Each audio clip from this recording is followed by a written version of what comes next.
Board members, can you hear me? Yes. Yes, I can. This is Brett. Oh, Can you hear me? I can hear you. It looks like we have everybody ready to go. Yep, we're all set. All set, Betty. Can you hear me too? I can hear you. Great. Thank you. Great. There you go. All right. Good afternoon, everybody. I'd like to call to order the City of Santa Rosa Design Review Board meeting on this July 2nd of 2020. Before we get into agendized items, I do want to let everyone know why we're in this venue. So, due to the provisions of the Governor's Executive Orders N-25-20 and N-29-20, which suspend certain requirements of the Brown Act, and the order of the health officer of the County of Sonoma to shelter in place to minimize the spread of COVID-19, the Design Review Board members will be participating via Zoom webinar. And here Scott, we are. Yeah. Scott, can I interrupt for a sec? Your video is funky for some reason. Whoa. Help if I switch the camera to me. There you go. Thank you. Appreciate that. All right. Cool. So, hey, Chair Kincaid, this is the host. If you can have all the board members show their video at this time. yeah, looks like board member Wicks and Hedgepeth and Goldschlag need to all show their video. Please. Chairman Kincaid, the host is not allowing us to be on video. Technical difficulties. There we go.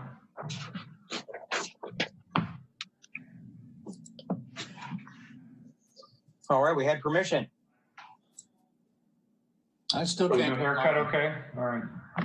We're waiting on board member Wicks's face to show up on the screen here, and then we will resume. So bear with us a moment. Can you hear me, Chairman Kincaid? I can hear you loud and clear. We just can't see you just yet.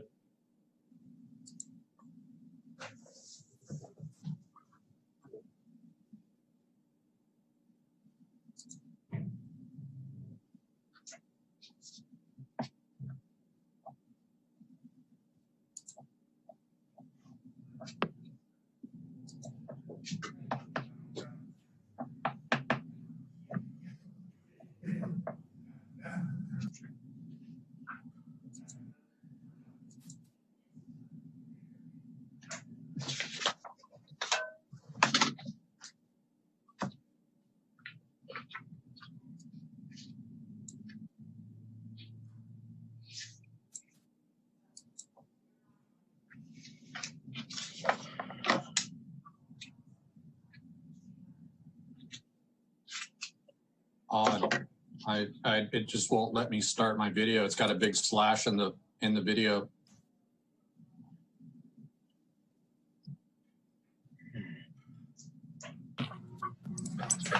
Let's see if we can get you started from our end.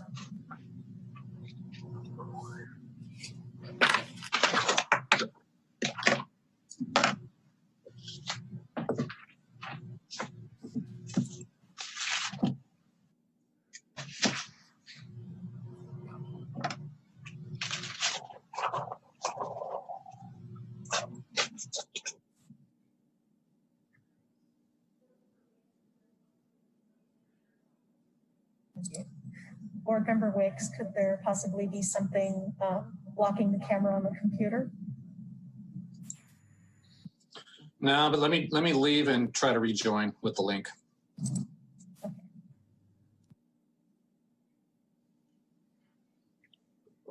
Okay, I guess we'll let's go ahead and take a quick break. If staff can just let us know when we can reconvene, that would be great. Will do. Thank you.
Board members, if you could all leave your cameras on, and then we know whether we have a quorum when Board Member Wicks returns.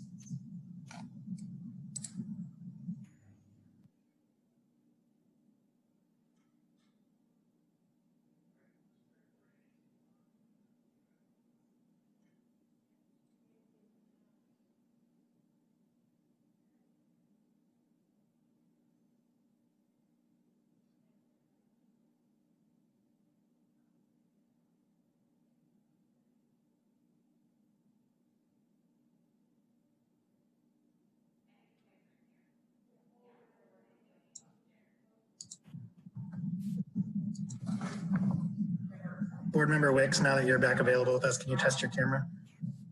Yeah, it won't let me unrelease that slash in it.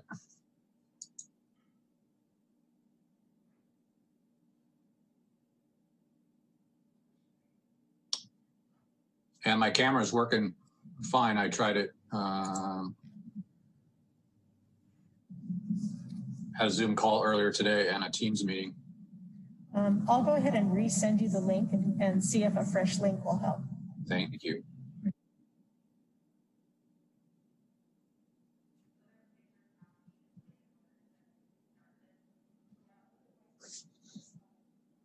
I have a question for staff, maybe. So let's say Board Member Wicks has a continuing technical difficulty. Hey, Drew, you're really quiet. Oh, let me shout then. Is that better? Sort of. Okay, let me hang on. Let me fix that.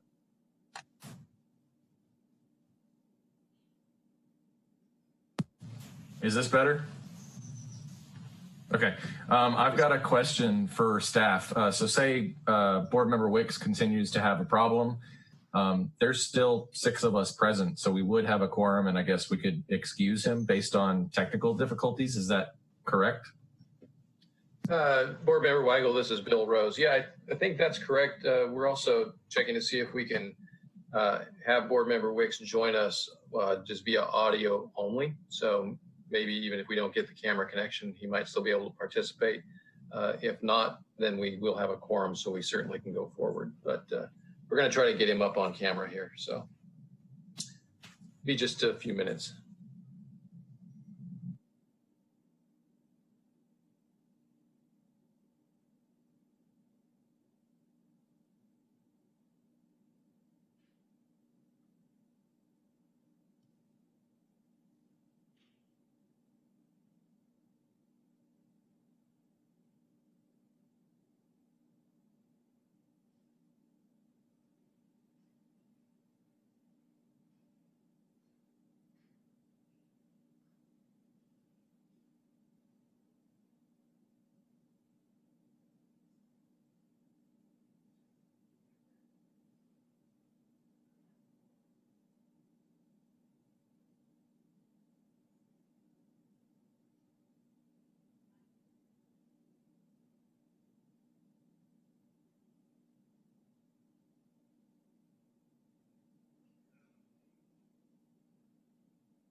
Chair Kincaid, this is the host. I just spoke with Supervising Planner Bill Rose, and we're going to go ahead and proceed with the quorum that we have and hope to get Wicks on board as we go. Sounds like a plan. Thanks for trying to get him going. Okay, so previously we called the meeting to order. We talked about why we're on Zoom versus face-to-face. So Patty, if I could get a roll call, please. Let the record reflect that all board members are present except for Board Member Wicks. Thank you, Patty. And we move on to item number 2 of the agenda, which is approval of the minutes. We have minutes from our meeting on June 18th, 2020. Anybody have any comments, corrections on those minutes? Seeing none, we'll go ahead and put those minutes into the record. Item number 3 on the agenda is board business. This is where we differentiate ourselves from other boards and commissions within the city of Santa Rosa. So this is the Design Review Board, reading from Zoning Code Chapter 20-52-030F, Project Review. The review authority shall consider the location, design, site plan configuration, and the overall effect of the proposed project upon surrounding properties in the city in general. Review shall be conducted by comparing the proposed project to the general plan, any applicable specific plan, applicable zoning code standards and requirements, consistency of the project within the city's design guidelines, architectural criteria for special areas, and other applicable city requirements, i.e. city policy statements and development plans. So that's the purview of this board. On my printed agenda, I also see the description of the Cultural Heritage Board, which we can ignore for this meeting because it's not a joint meeting. So at this time, we'll move on to item number 4, which is public comment. This is a time when any person may address matters not listed on this agenda, but are within the subject matter of this jurisdiction, i.e. the Design Review Board. Public comment on our only agendized item today will be taken when that item is presented. So again, this is a time for general matters that are germane to this board. Each speaker is allowed 3 minutes. So with that, I will ask staff to let us know if we have any public comment.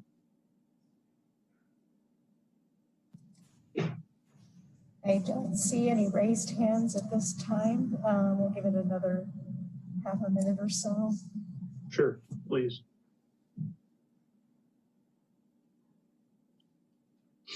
And as a matter of note, it appears we now have Board Member Wicks on video, and so we should log into the minutes that he has joined us. Chair Kincaid, I don't see any raised hands for public comment. Okay, we'll go ahead and close public comment and move on to statements of abstentions by board members. Any board members need to abstain from item 6 on our agenda? Okay, seeing none, that does take us to item number 6 on our agenda. It's our solitary agendized item. It is a public hearing for the VA Medical Office Building Design Review Major at 2285 Challenger Way, file number DR 20-015. And we will start with a staff presentation from Senior Planner Andrew Triple. Good afternoon. Thank you, Chair Kincaid. Can everyone hear me okay? Good for a minute. Yes, we can hear you loud and clear, Andrew. Okay, great. Thank you. I'll begin my presentation. So today's staff presentation is for the VA Medical Office Building, proposed for development at 2285 Challenger Way. Major design review is required for the proposed development exceeding 10,000 square feet. In accordance with resilient city measures, preliminary design review is conducted by the Design Review Board with final design review by planning staff. Next slide, please. The project site is comprised of 2 parcels totaling 8.06 acres. The building proposed would be approximately 57,500 square feet. It would be a 1-story medical office building with 420 parking spaces, located in Southwest Santa Rosa's North Point Corporate Center Business Park off Corporate Center Parkway and less than 1/4 mile from the Center Sebastopol Road entrance. Next slide, please. In addition to the VA medical office building, site improvements would include driveway access points, associated parking for patients and staff, utilities, stormwater biotreatment retention facilities, and amenities such as bicycle parking racks, covered patient drop-off, electric vehicle charging sites, and lawn and garden open space. Landscape improvements would plant 142 trees, including ornamental trees. Next slide, please. So the project application was submitted on March 4th, 2020, and on March 17th, 2020, the City of Santa Rosa entered into a shelter in place as a result of COVID-19. In accordance with Zoning Code Section 20-50.050, distribution of a notice of application is required for projects for which a public hearing is required. A notice of application was not distributed for this project, in part due to the shelter-in-place issues that were happening at the time of the application submittal. Zoning Code Section 20-66.020 does allow projects to move forward if there's a defect or failure of required noticing. The project notification of project issues was provided to the applicant on May 18th, and on June 11th, notification of complete application was issued. On June 21st, a notification of public hearing was distributed as required via mail, by posting on site, advertising in the Press Democrat, and posting at City Hall. As a result of the notice of public hearing and in accordance with Section 20-66.020, the project can move forward irregardless of the lack of distribution of notice of application. In response to the notice of public hearing that was distributed, comments have been received from 4 members of the public, and those comments have been provided to board members. Next slide, please. So current addressing of the subject parcels is 1000 Apollo Way for the northernmost parcel and 0 Apollo Way for the parcel in the center of the project site.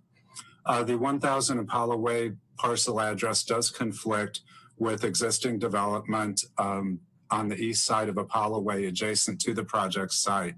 For this reason, a future address of 2285 Challenger Way has been established and will be applied to the project site upon completion of the lot merger that is required as a condition of approval. Next slide, please. So the project site seen in the top image is relatively level, open, and covered by non-native grassland that has been regularly maintained by mowing or light disking, presumably for fire control purposes. As we can see in the lower slide across from the proposed project site, the site is bordered on 3 sides by public infrastructure and then multi-story office development on its 4th side and to the west. Next slide, please. And the existing office development is commercial in nature and ranges from 1 to 3 stories. Next slide, please. Additionally, it expresses various approaches to addressing the street through site design. As we've seen in the other slides, some existing development is set back from the street frontage, with parking in between the street frontage and the building, while in the case of existing development to the east of the proposed project site, we do see that the building is brought up closer to the street with only a sidewalk and landscaping between the building and the street. Next slide, please.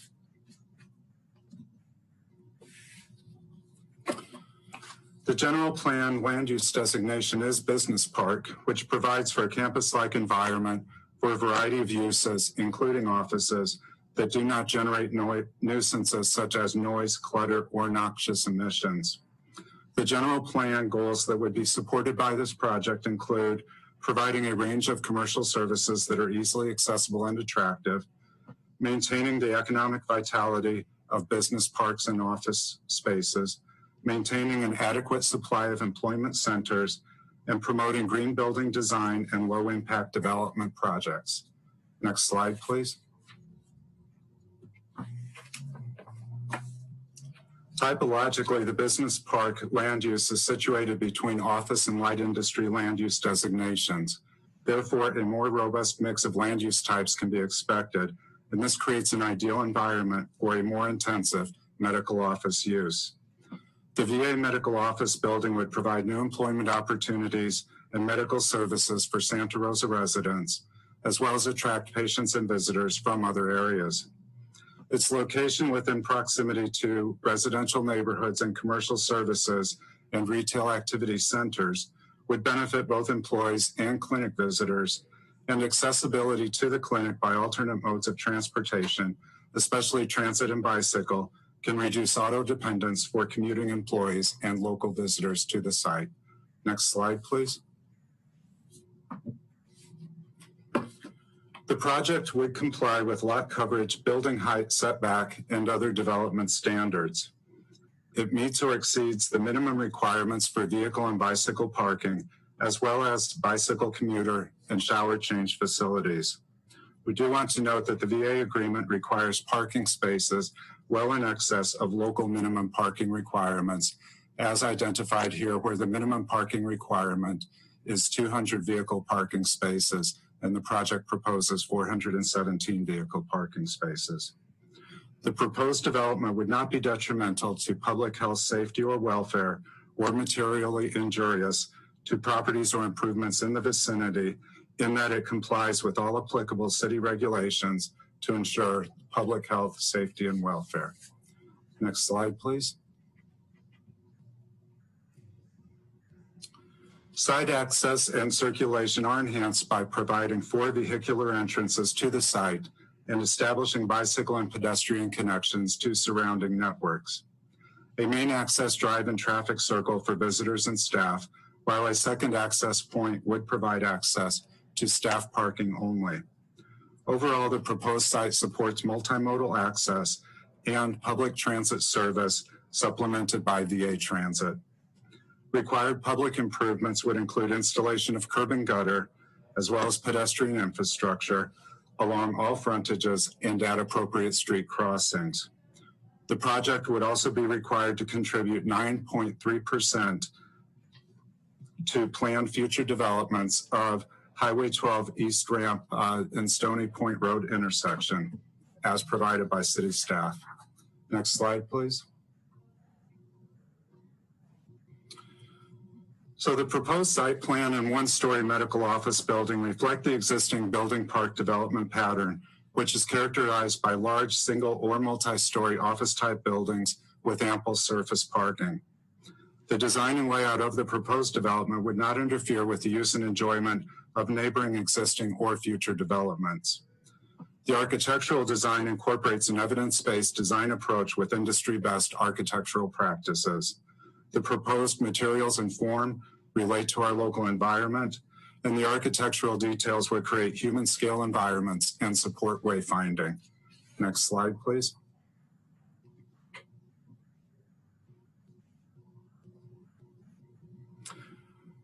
For example, the traffic circle contains flagpoles and is the obvious main entrance for the facility as one enters into the corporate center business park. Delivery, police, and ambulance vehicles are separated from all other vehicle activity, enhancing visitor and staff safety. Next slide, please.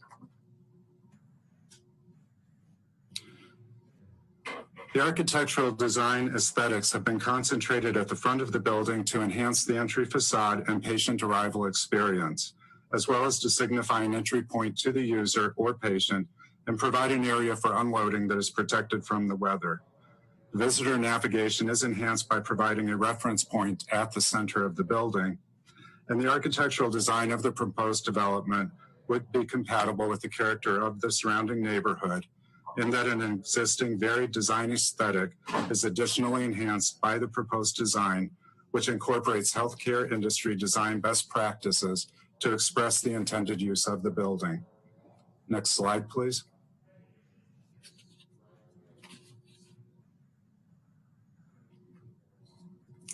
The proposed building would seek to achieve Green Globes accreditation, the standards for which would exceed base level requirements of the California Building Code.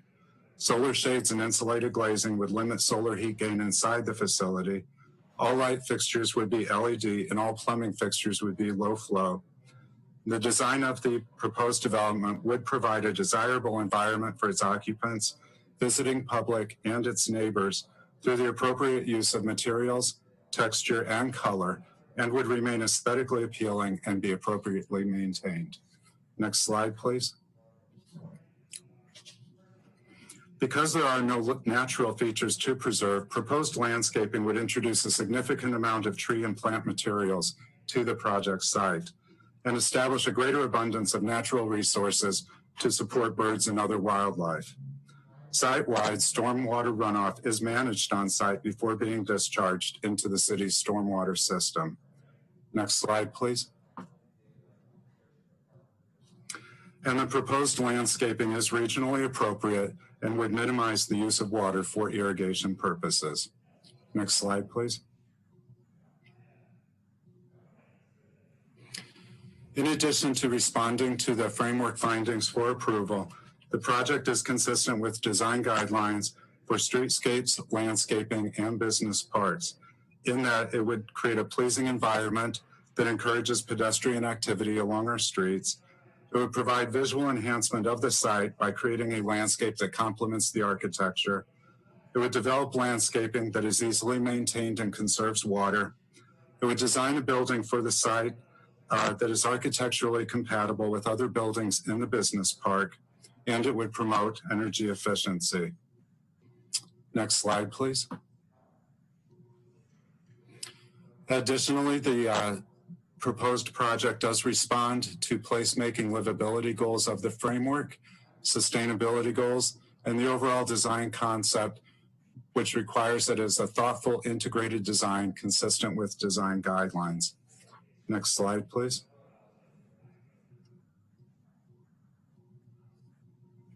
Environmental review of the proposed project was conducted as required by CEQA.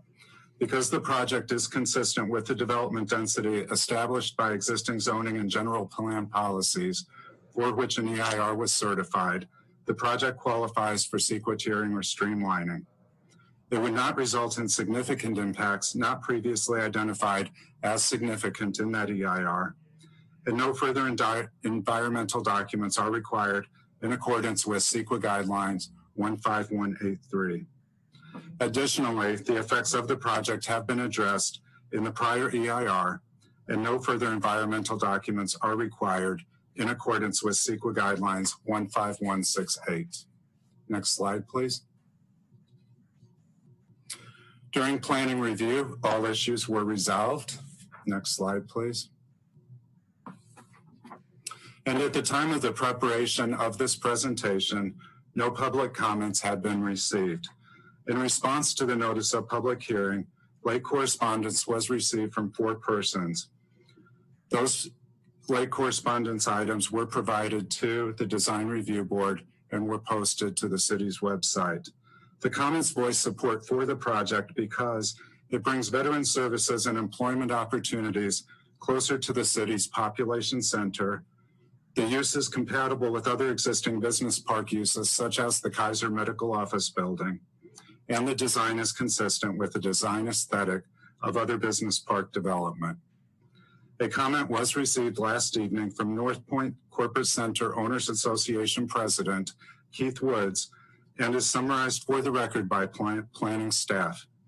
Mr. Woods stated that we, being the Owners Association, have met with the developers, architect, and general contractor to review the project in depth and have concluded that it will be an excellent addition to our neighborhood.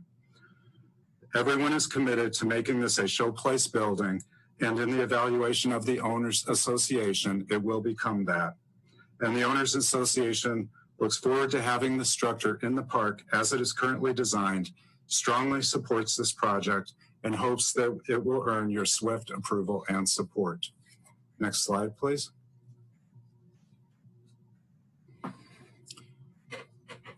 Concluding with planning review, it is recommended by Planning and Economic Development that the Design Review Board approve major design review, preliminary design review of a proposed one-story, approximately 57,500 square foot medical office building in the North Point Corporate Center Business Park to be used for a VA community-based outpatient clinic. Planning staff is available to answer any questions, and the applicant team is with us this evening as well to offer a presentation and to respond to questions. Next slide, please. And this concludes planning staff's presentation. Thank you. Okay, thank you, Senior Planner Triple. Great presentation as always. We will start with board member questions for staff. So questions for staff, go ahead and start with board member Goldschlag. We didn't hear you.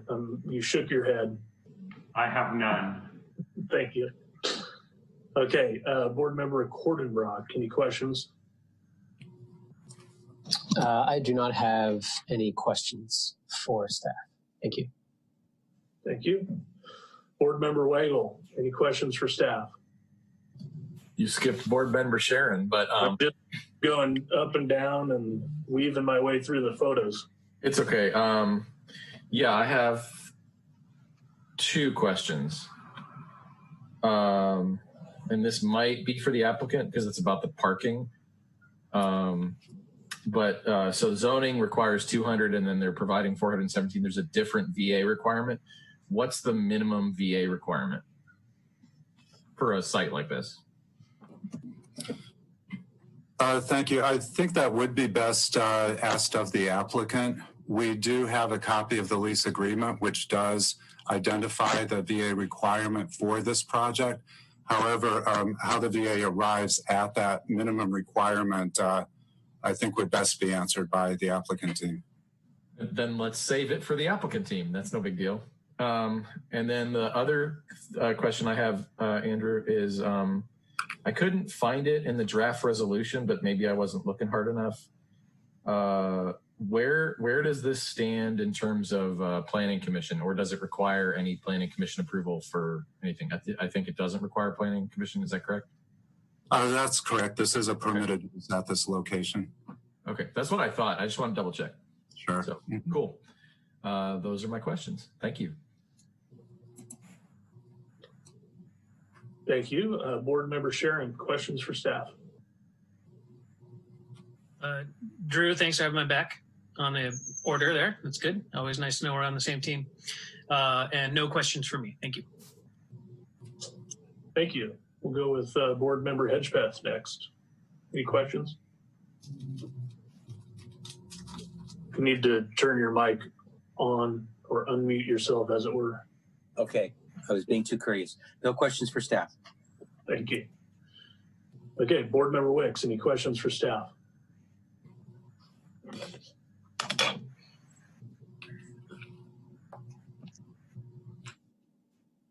Can you hear me? I can hear you.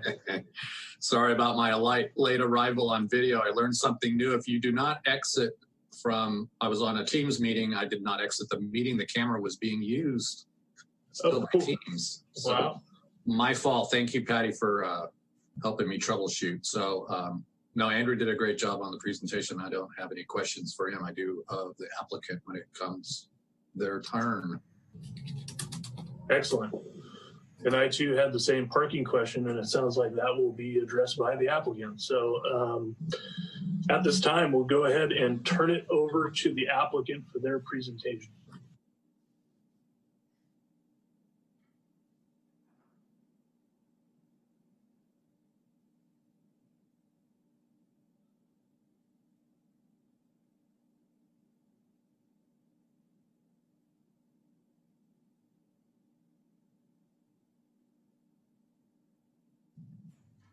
Just be 1 second, Chair Kincaid.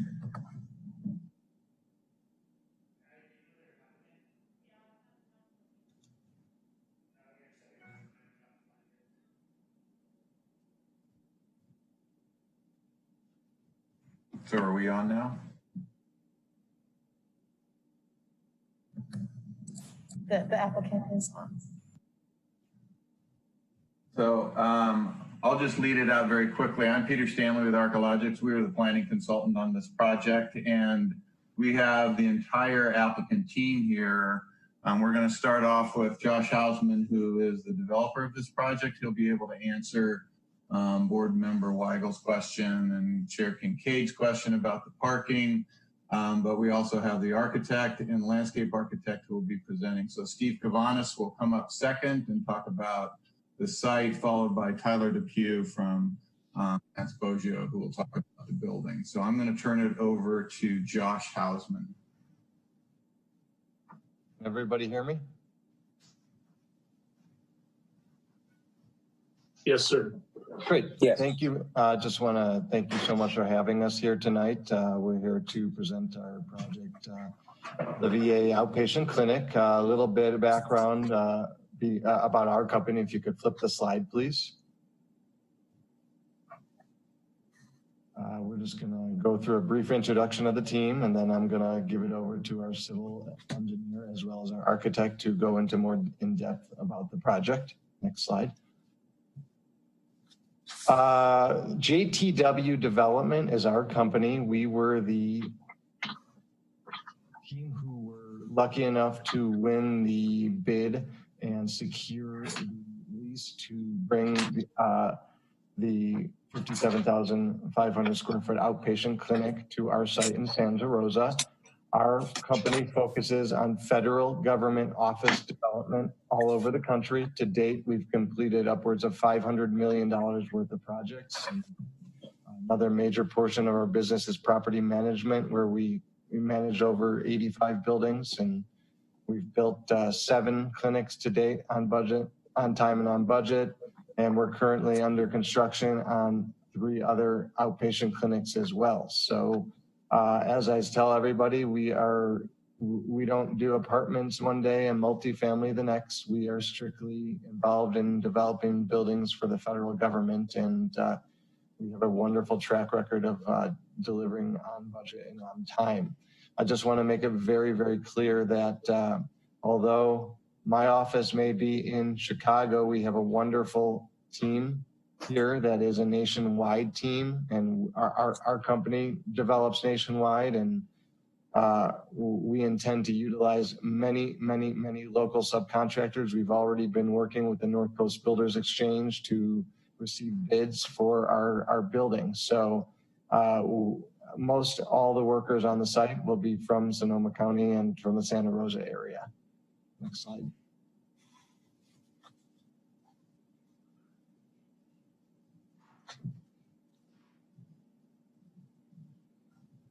Next slide, please.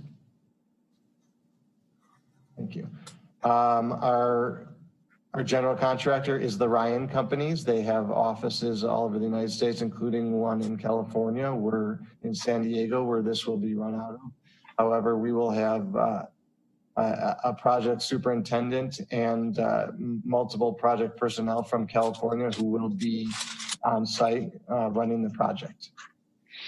We have a great record as well of building many medical office buildings, and this is the team that we are also under construction with on 3 others, and we've completed multiple other outpatient clinics with them as well. Next slide.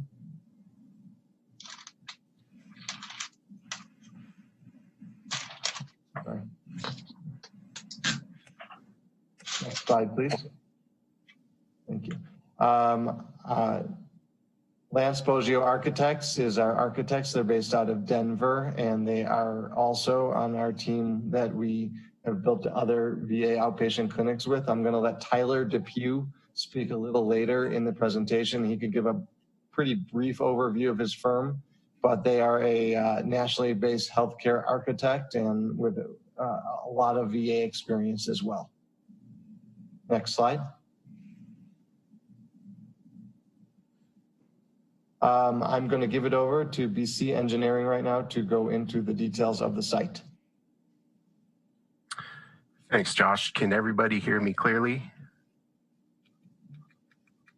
Yeah, Steve, if you can just give us your name and relation to the project before you start. We got you loud and clear. Perfect. Hi, everybody. This is Steve Kavanis. I'm a landscape architect with BC Engineering Group. Our scope for this project obviously was the landscape architecture and civil engineering. Andrew Willis, project manager in our office for the civil side, is joining us as well. So a lot of my talking points, Senior Planner Triple already went over, so I'll try not to be redundant, but we're all familiar with the site in southwest Santa Rosa. Next slide, please. Once again, showing the two parcels that will be combined in a lot merger right there in the heart of Corporate Center Parkway. Next slide, please. So a lot of the design considerations, the site layout is being driven by not only the North Point Corporate Center Owners Association design guidelines, but also City of Santa Rosa's design guidelines and construction standards. As previously stated, the main entry point is along Challenger Way on the to the roundabout fire access turnaround, but the building itself fronts Corporate Center Parkway.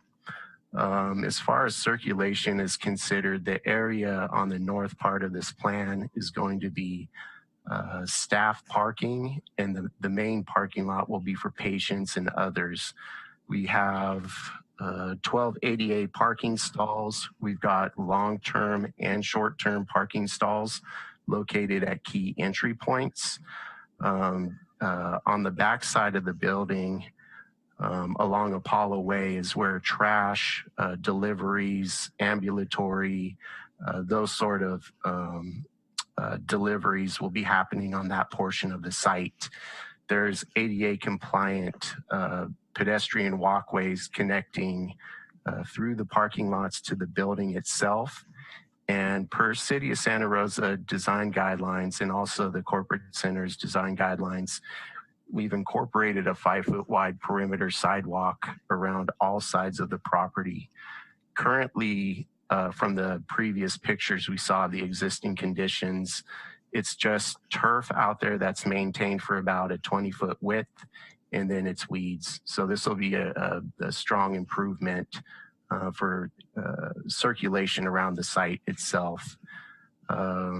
As far as, and to the south of the building, there's an area where it looks like a circular area that's intended to be a healing garden and plaza for respite from your visit or if you're waiting for others. So that'll be a nice amenity as well. The landscape itself is, we're going to remove approximately 12 trees, basically based on the arborist report, trees that were diseased or dead or dying, or that were currently situated in drive aisles or curb cuts. But we do propose to replace and mitigate all of those and end up planting about 140 trees. So it's going to add a lot of shade canopy, pavement cooling to the site and create a very nice aesthetic. All plant materials are, for the most part, low water use, obviously based on the city's WELO requirements. Everything has been coordinated with the architecture and our civil engineers as far as stormwater filtration and bioswales. Everything's contained on site for water purification. So a lot of aesthetic value and function being performed in the perimeter areas of the site itself. Other features to the site is we have electrical vehicle charging close to the visitor parking areas, and we also plan for future additional EV as that becomes more of a requirement and a standard. So we've created a very accessible site, highly aesthetic, a welcoming area that provides a lot of aesthetics. It's going to greatly enhance the overall look for this 8-acre parcel and provide a lot of benefit to the community. I think next slide.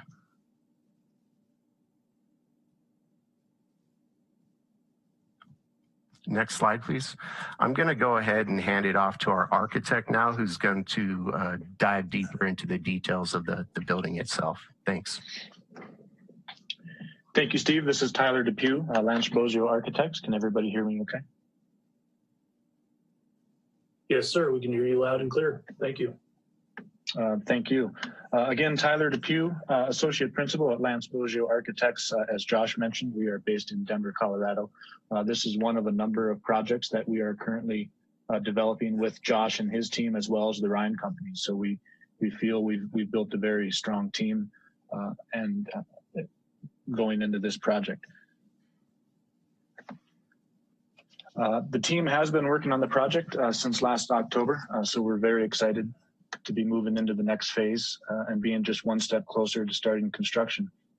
As we move into the 4th of July holiday, may we be reminded that the number one goal for all of this is to take care of the men and women that have fought to protect our freedoms. So incredibly honored to play my very small role in this project. We saw on the site plan earlier, patient parking to the west and staff parking to the north. So as architects like to do, we of course like to turn everything upside down. So the floor plan as we see it today is turned 90 degrees counterclockwise relative to what we've seen in the site plans. So in this floor plan, plan left is due north, just to give everybody a good orientation. So with the main entry coming in plan south on this plan, which is due west in the real world, come into this mustard colored area, which the first thing the patients will come to is the main registration desk.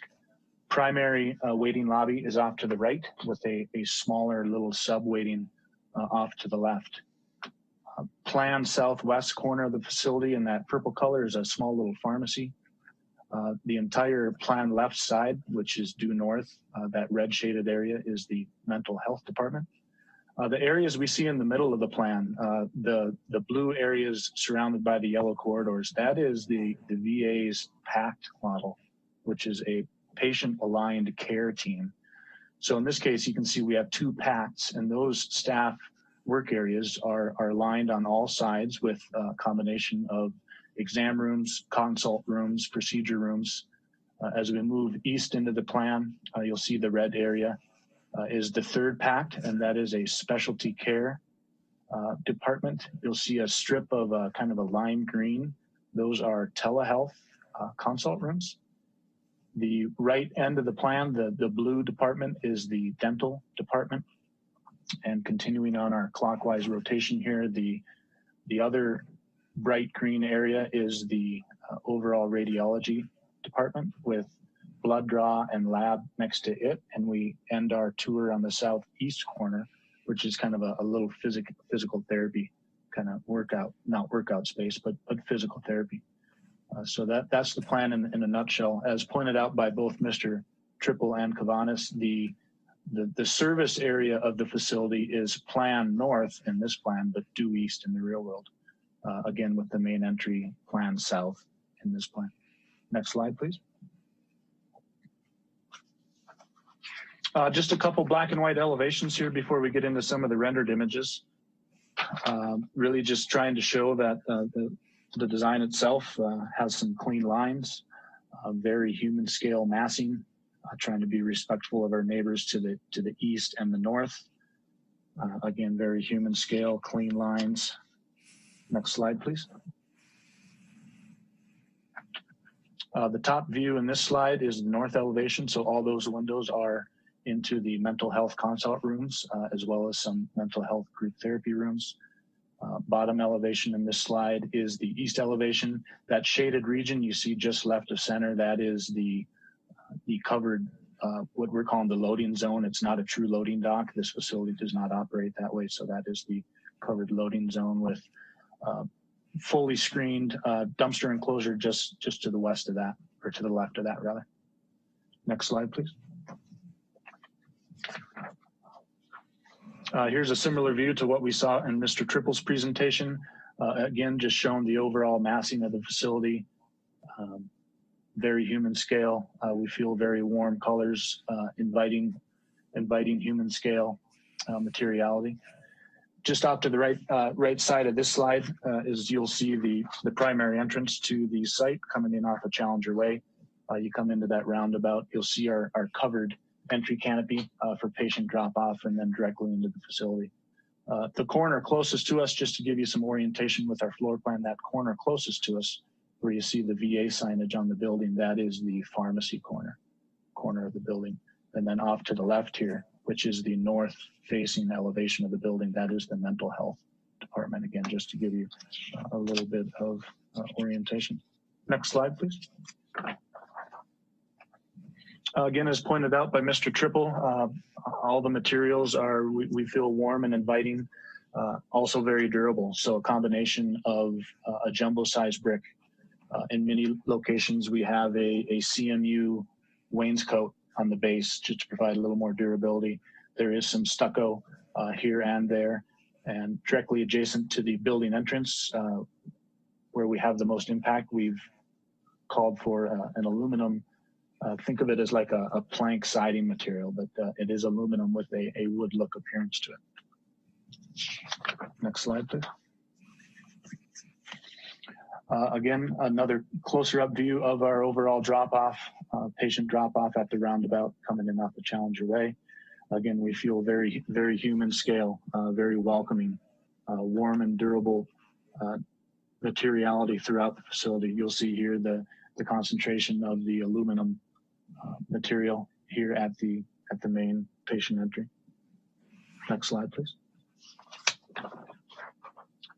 Just another overall view coming in from the roundabout and our patient drop-off. Next slide, please.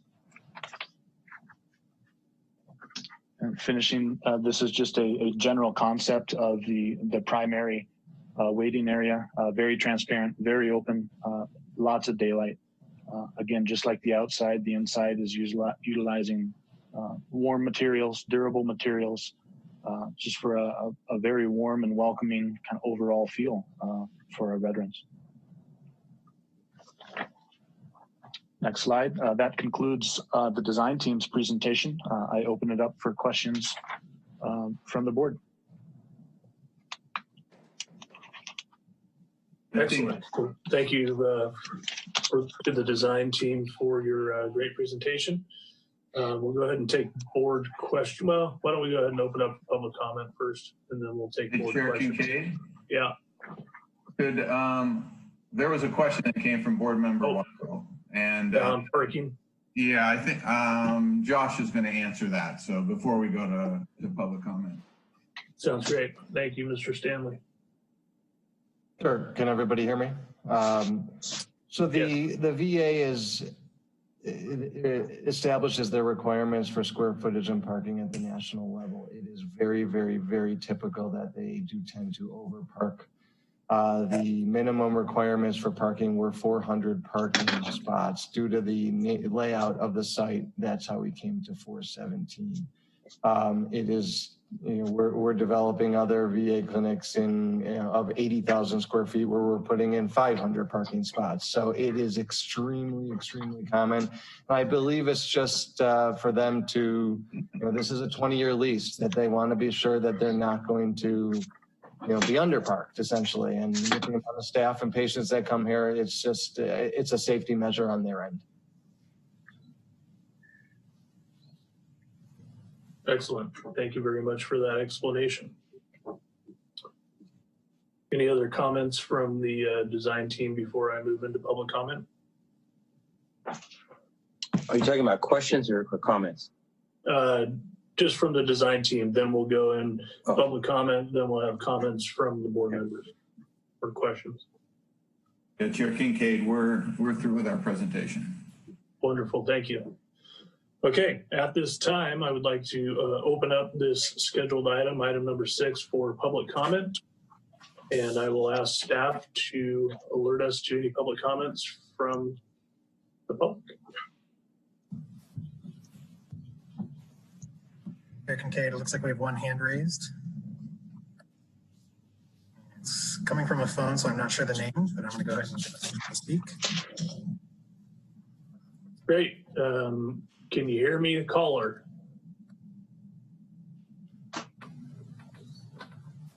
Listed as Pixel 3a XL. If you can unmute yourself, you have the ability to speak.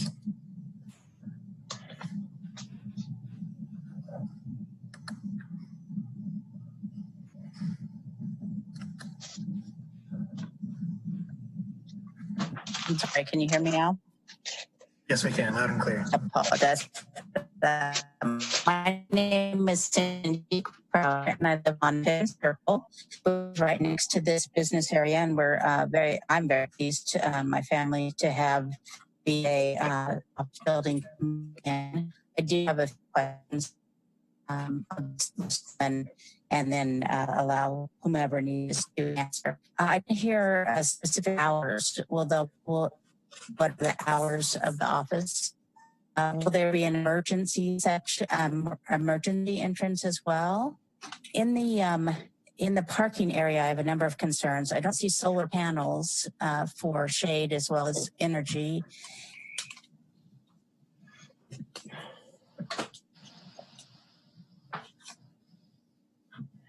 I think we may have lost you there if you're still speaking. We lost you after solar panels, the parking area.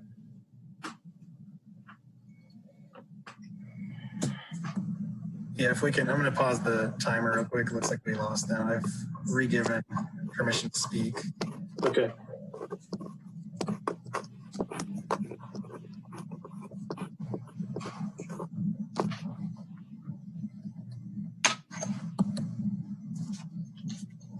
Yeah, looks like we're having a technical difficulty because now it's not allowing it to. Okay, we'll give it a minute. We've been here before.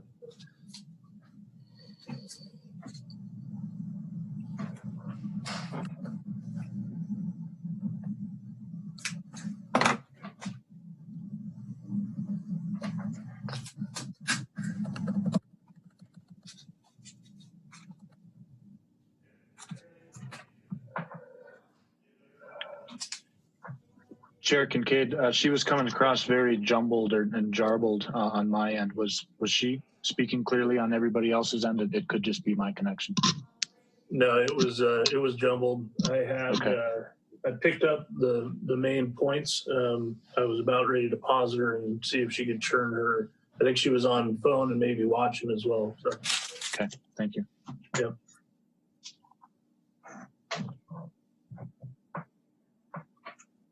All right, user Pixel 3a XL, you are able to unmute again if you can unmute yourself, and we'll restart the timer where it left off.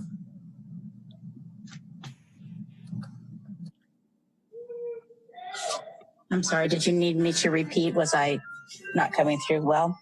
Yeah, what I would prefer to do, both staff and caller, if we could just kind of reset the timer to 3 minutes, and caller, I appreciate your patience with this process and appreciate your input. So why don't we just go ahead and reset? It was a little bit difficult to hear you. I did get hours of operation, whether there was going to be an emergency room, and why is there not solar in the parking area? Thank you. If you can hear me now. Yes. Double. Okay.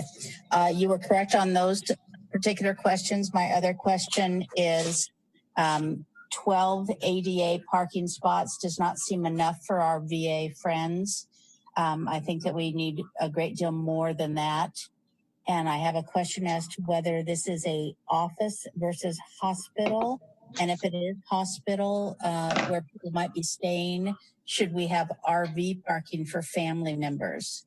And then for the board themselves, what are we doing about the homeless population that is currently surrounding this area? And if you didn't get it earlier on, we are very pleased to have the VA coming in. Thank you. Great. I appreciate your comments and questions. And just to let you know how we handle questions is that the board members will pick up those questions to the applicant after we close public comment. So if you can hang on and listen up, you'll get your questions addressed by the applicant team.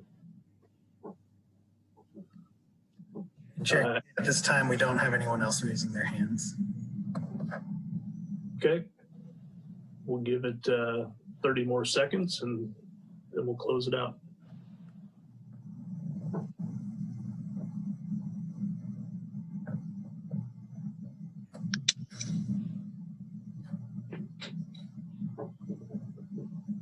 Okay, one last check for any live call-in comments. At this time, no one is raising their hand. Okay, and do we have any voicemail comments that we need to play for the No, record? we do not. Okay, and all email correspondence, as was mentioned earlier, has been given to the board and or read into the record, correct? That is correct. Okay, great. I will go ahead and close the public comment period and bring it back to the board. Questions for the applicant. I think we'll go board member by board member. And again, this is just a question period. We'll get comments later.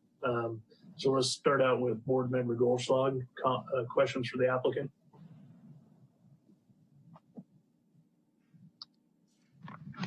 No, I actually have no questions at this time. Thank you. Great, thank you. Board member Kortenbrock, questions for the applicant.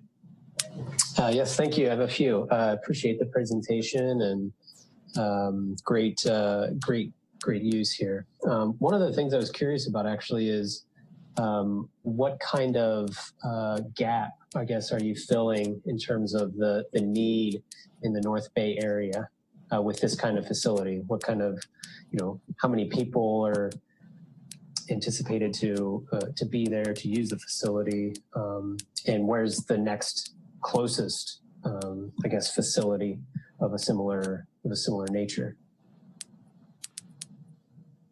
I'll let Tyler talk about the numbers. He has better knowledge of that. I can tell you that there is another VA clinic on Airport in Santa Rosa.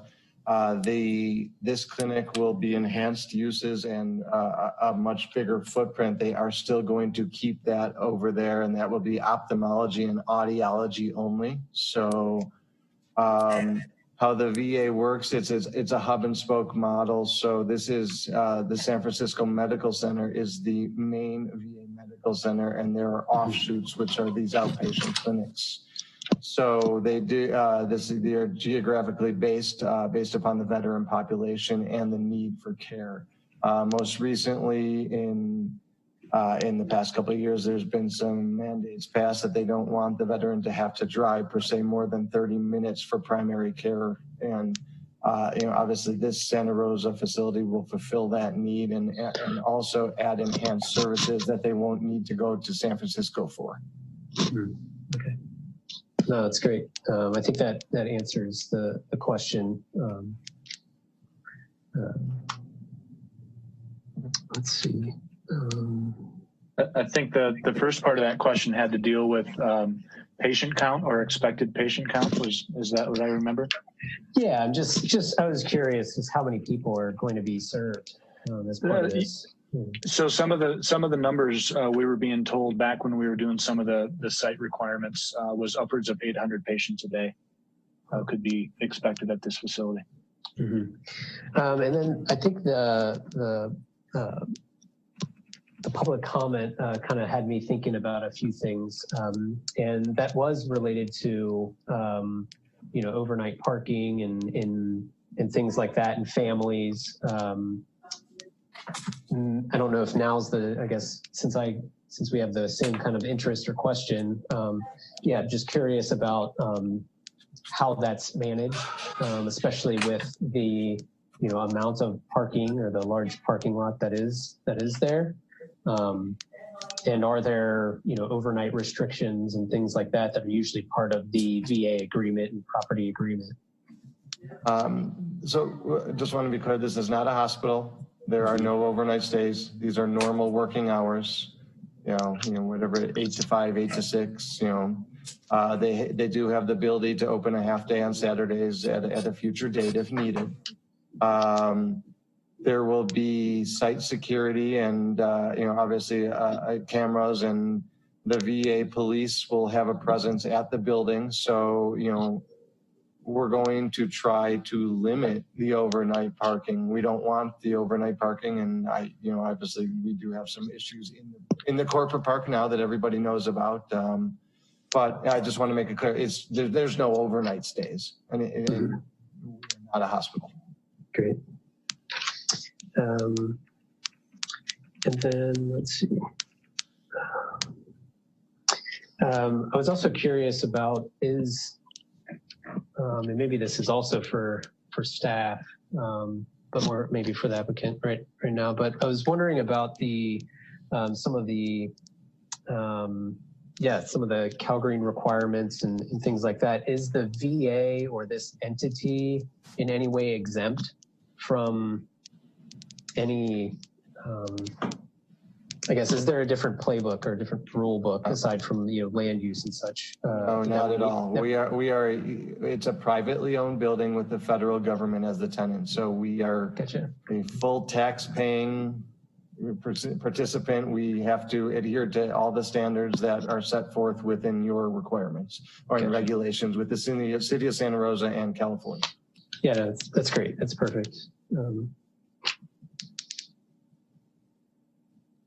I think those are all of my questions. I'll leave everything else for the comments. Thank you. Great. Board Member Weigel, questions for the applicant team? Yeah, I guess I have two. So I saw the armory on the plans. I think you answered my question that the VA police has a presence, therefore the requirement for the armory. Would that be correct? That is 100% correct, and a common at all most VA facilities of this size. Yeah, I did a project for the DOE years ago, and they had like an armory for their police, and so it's a very common. I just thought I'd ask the question. Sure. And then so to tack on to the public comment, I think I had a number of comments in the parking lot.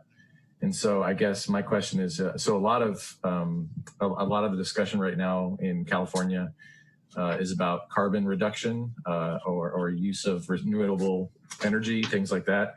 And so it's a huge parking lot, and then there's no solar kind of as part of that. And there's a lot of ways to do that effectively and cost effectively, and also generate power for the facility. So I was curious, in item 1 is, are there any requirements from the Fed in terms of inclusion of solar arrays, and then B, just kind of why wasn't solar included? Because you have such a large footprint, not only in the parking lot but also on the building. Peter, Tyler, I'll let you take that one. I believe I can just start off as the VA does not have any solar requirements. Obviously, we are meeting all California state requirements. We're going to be Green Globe certified. There are electric charging stations, but I believe we are structurally set for solar as well. So, but Peter or Tyler, if you want to add anything to that. I'll just piggyback on that, and then Tyler can talk to the energy offsets, sort of the idea of the energy reductions from the design in the building too. But it is, you can imagine when you are going after an RFP, a lot of you know what that is. And you're going after an RFP, you don't design things in that the federal government isn't requiring because you're in competition with others. So the building is going to be capable of taking on solar panels. It just isn't planned into the project at this time. But there are a lot of environmental considerations that were done by Lance Boggio, and Tyler can talk to that as well, for the carbon offsets. Sure, thanks, Peter. Specifically to the electric vehicles, the government is expecting a higher requirement here in the very near future. So we have spaces set aside both for patients and for staff. And then we've set aside future spaces to meet that expected very near future need from the government perspective. So we have charging stations going in as part of original construction. We also have underground conduit scheduled to be out there to meet that near future need that everybody's expecting. But solar, as Peter just mentioned, solar had not been a part of any discussion during our design with the VA. So I think that answers the question from the public in terms of was there direction from the owner or eventual tenant about that? And so I'm an architect. I know exactly what you guys are talking about in terms of going off after an RFP and trying to keep everything within the confines of what they're asking for. So I think those are my questions.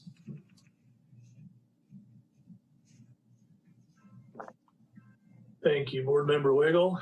Board Member Sharon, questions for the applicant team. Yes, thank you. And yeah, I had a question about the solar as well. And so thanks for following up on that. One question that hasn't been covered yet is I'd like to just explore the bike parking a little bit more. And wondering how you got to your numbers on the of the short term in the versus the long term, and then who potentially are the long term bike parking for? Mr. Kavanis, would you want to take that? Sure, I can touch upon that. The bike parking requirements are based on the city's design standards. So we have 8 long-term bicycle parking stalls on kind of the back portion of the building. I'm anticipating that would probably be for either staff that wants a locked up bicycle kind of on the back of the building. In the front entrance to the building, we have 10 short-term bicycle parking stalls, and that would be typically for people who are visiting the site, patients, and others who are within, a day trip to come to the facility.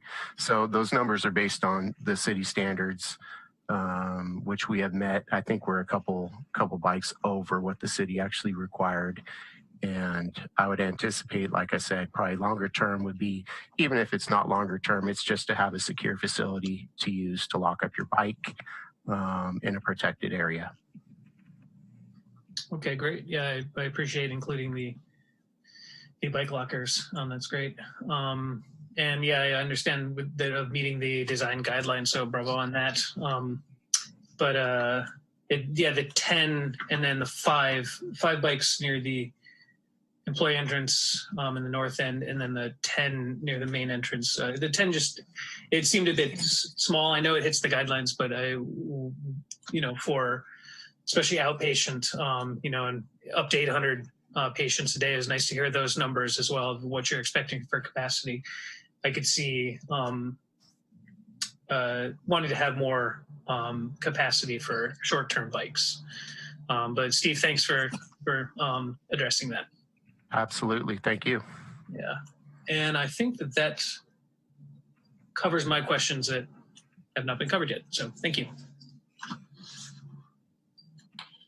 Thank you, Board Member Sharon. Board Member Hedgepeth.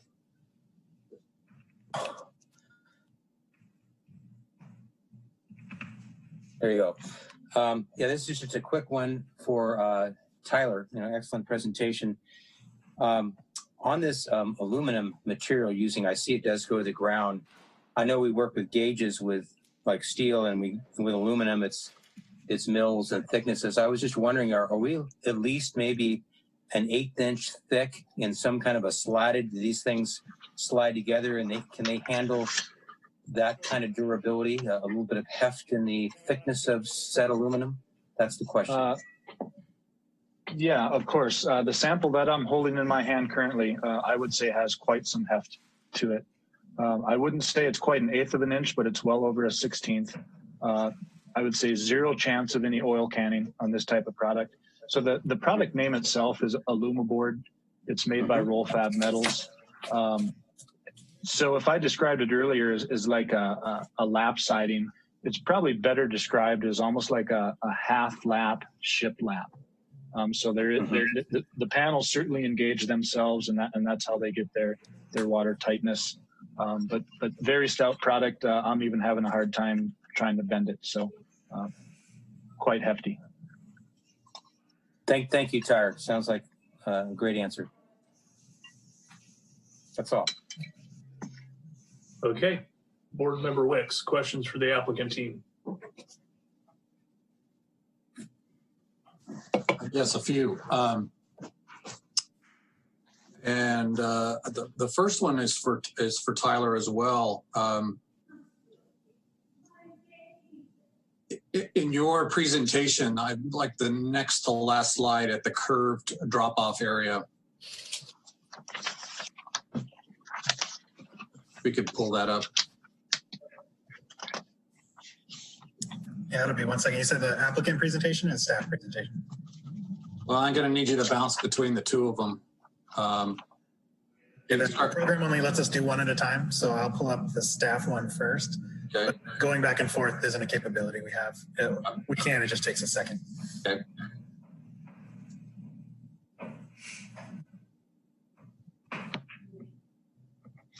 There's a rendering of the curved drop-off area more at pedestrian eye level.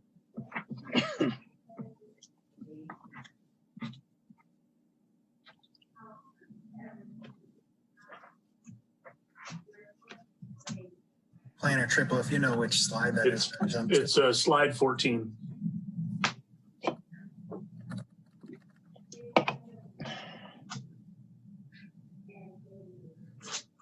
Yeah, there's actually one looking at it from the side. Maybe go back one. Yeah, that's it. Perfect. There's a head one. In this view, to me, the canopy is a lighter color. One of my questions was going to be, are those glue lamp beams? But in your design development set that was very detailed, those have switched to metal. And in your current presentation, Tyler, the posts are stone and the metal is really dark and heavy. And I'm wondering why you went away from this very light and to me, a little more contemporary that goes with the building, and was wanting your thoughts on why you switched. Sure, multi-part answer. This graphic that was in Mr. Triple's presentation was a very preliminary graphic. The one that was in our presentation was probably a little more current, at least in terms of a lot of the materiality. You did make a good observation that in today's current design, all of the overhead structure is in fact steel. We do not have any glue lam structural members out there. Can I hold your multi-part response to my very multi-part question I asked? If I could get the other graphic up that we're talking to on the current one. So it looks like it's the fourth from the end in our presentation. Yeah.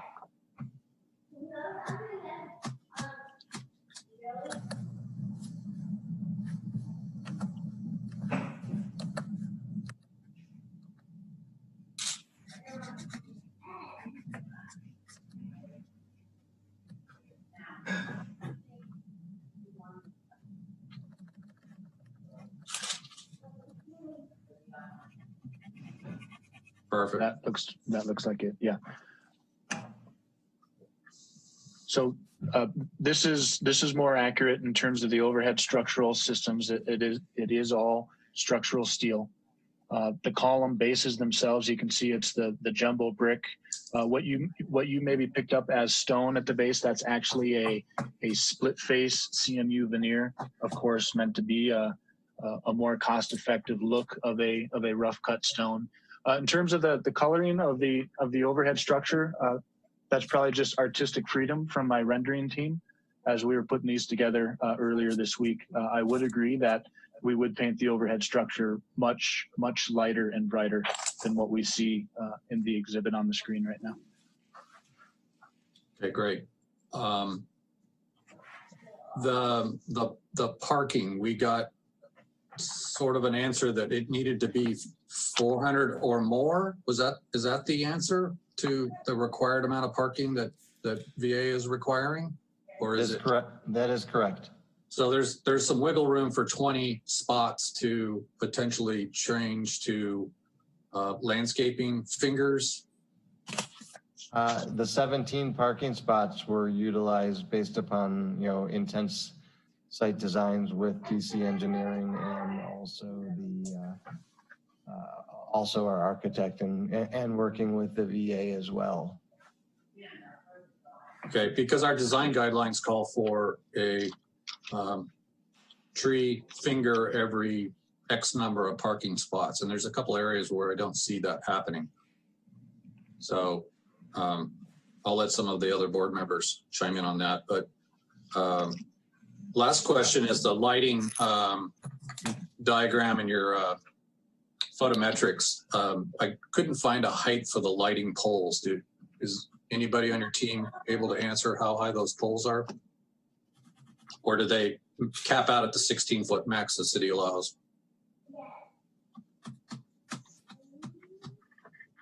Tyler, do you have that offhand? I don't. I can try to dig here in the background. Mr. Kavanis, I don't know if you have that information available or not. Yeah, I do not have the fixture height currently at my quick disposal. If we want to continue on, I will try to dig that up in the background. My apologies for not having that at my fingertips. No worries. Those were my questions.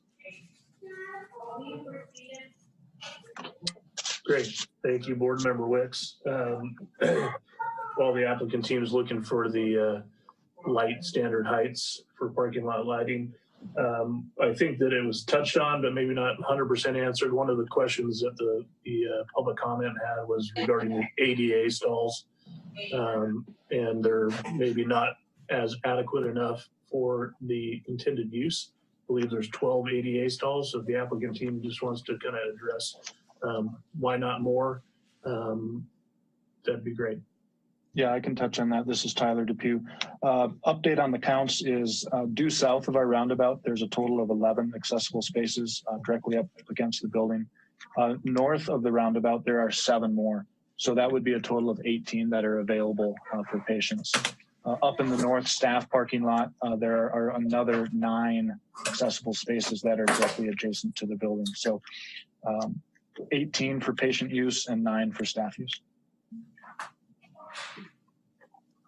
Excellent. And I also noticed that with the accessible path coming from the Corporate Center Parkway area, while they're not ADA compliant stalls per se, they may be additional spots that would be relatively accessible. I would also add that in the City of Santa Rosa zoning code, that for 400 to 500 spaces, the minimum required spaces is 9. Minimum required handicap stalls is 9. And the team has doubled that, it sounds like. So I think that would answer the public's question as well.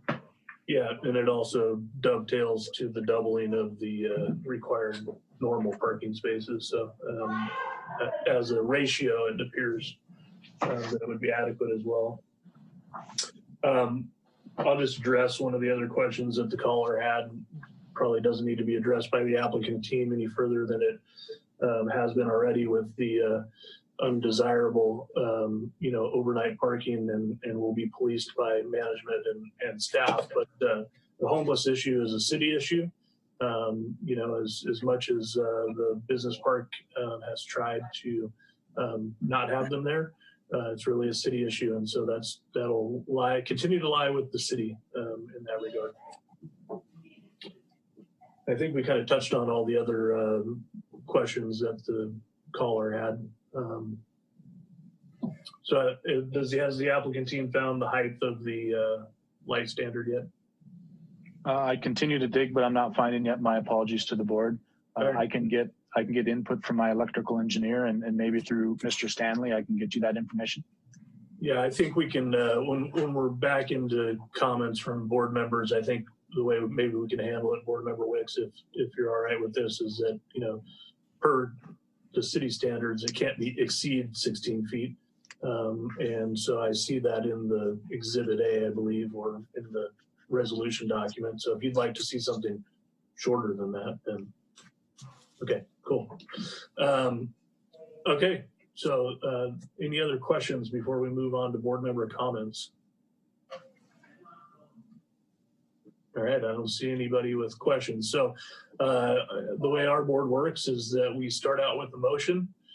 We get that motion seconded, and then we talk about comments and possible friendly amendments to the motion So do any of the board members have a motion to proceed forward? Turn your mic on, Warren.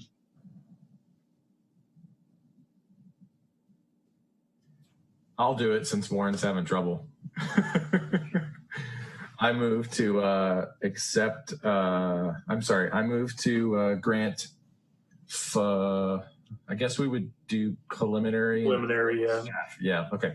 I move to grant, well, actually, can we just go ahead and grant final? Or? That's a good question for staff. So yeah, sorry.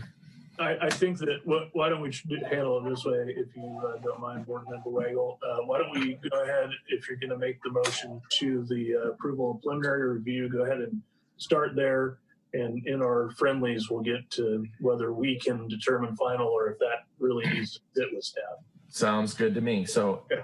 I move that we approve preliminary design review for the VA Medical Office Building, Design Review Major 2285 Challenger Way, file number DR 20-015. Waive the reading of the text. Great, thank you for that motion. Do I hear a second? I'll second. Okay, got a second from Board Member Sharon. So we've got a motion and a second on the table. Again, at this time, we'll go through board member comments, and if you have a friendly amendment for consideration, if you can articulate it so that we can put it on my notepad, and we'll get to those friendly amendments as we move through the board members. So with that, Board Member Goldschlag, any comments? Just a reminder, I think we have in the past approved preliminary and final approval, but which I'm in favor of if we can do it. So I want to thank the applicant for a full presentation. It's great to see that area is going to continue to be developed, as well as being able to serve the needs of our veterans that are here in Sonoma County, and add to the service that's already being provided, and then supplement that. So I think it's a great location. I thought the plans were great. The building looks phenomenal, and that's it. No concerns at all, and hopefully they can get the shovels in the ground as quick as possible. Yeah, thank you. Thank you, Board Member Goldschlag. Board Member Kortenbrock. Yep, go ahead. Yeah, Chair Kincaid, this is Bill Rose. I'll just jump in really quickly on the final design review item, since I know it's come up. The board absolutely can act on that tonight.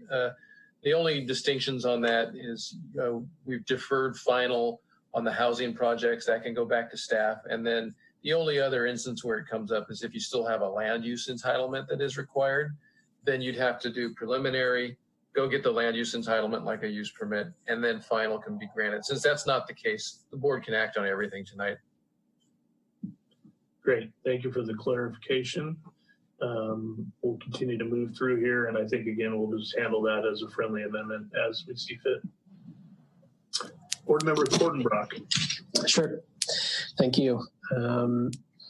Some of my comments, I think, are kind of focused, I think, on the parking area beating. But one of the design guidelines kind of talks about a friendly kind of pedestrian environment as well. So in concert with, or in kind of thinking about the, maybe there's some wiggle room, is to possibly increase or add landscape fingers at the walks, the connecting walks. And as people are kind of traversing that, at least, you might be able to add, several additional trees in the parking to increase shade. I would still, let's see, yeah, on both the, I guess it would be the west parking area, it can be accommodated through the removal of maybe maybe 10 or 12 spaces, or if you want to do it single-sided, you could do that. That's something to consider. And same for the staff parking area. There might be a reduction of a few spaces there that could increase or make that pedestrian environment a little bit better, as well as the parking environment. I would like to see or encourage the team to take a look at the orchard style parking a little bit more, instead of, the kind of diamond shape, which is really effective, but in terms of the longevity of the tree and actually providing that 30-foot canopy that you're showing on your landscape plans, it's kind of that's a tough situation because there's not a lot of planting soil, et cetera, and these trees really don't get to that in reality into that that kind of size. So maybe there's a balancing act there. I understand the requirement and kind of the targets that you're trying to meet, but there's kind of a dance there that maybe can yield a slightly better parking environment and pedestrian environment for that matter. I really like the treatment on the edges, retaining as many trees as you could, and kind of snaking that walk through. And so I think that's a nice element. One thing I was curious about as well, or something to consider, is the maybe a respite for the staff. You have the large kind of healing garden, kind of with that statement, Valley Oak. Maybe there's, if there's a need, if the VA has a need for it, but some type of, space for staff as well, that's outside, aside from the walking loops and things like that, which is a great amenity in the business park already that you're building upon. One thing I was also curious about with kind of the conversation around solar and sustainability and carbon footprint, et cetera, is there a possibility to consider some type of high albedo surfacing in lieu of traditional asphalt? I'm assuming that's all going to be standard asphalt. And so I wonder if that's something you might be willing to explore, or as well as the permeability of some of those areas. That's one thing on a site like this. I know there's bioretention and everything's kind of flowing towards that, but I think there's maybe some opportunities, and I don't know it may not be applicable through CalGreen, but for a percentage of parking stalls or area to be permeable. So that might be something to kind of take a closer look at.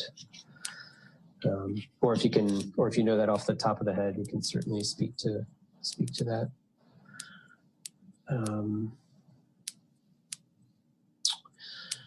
Let's see.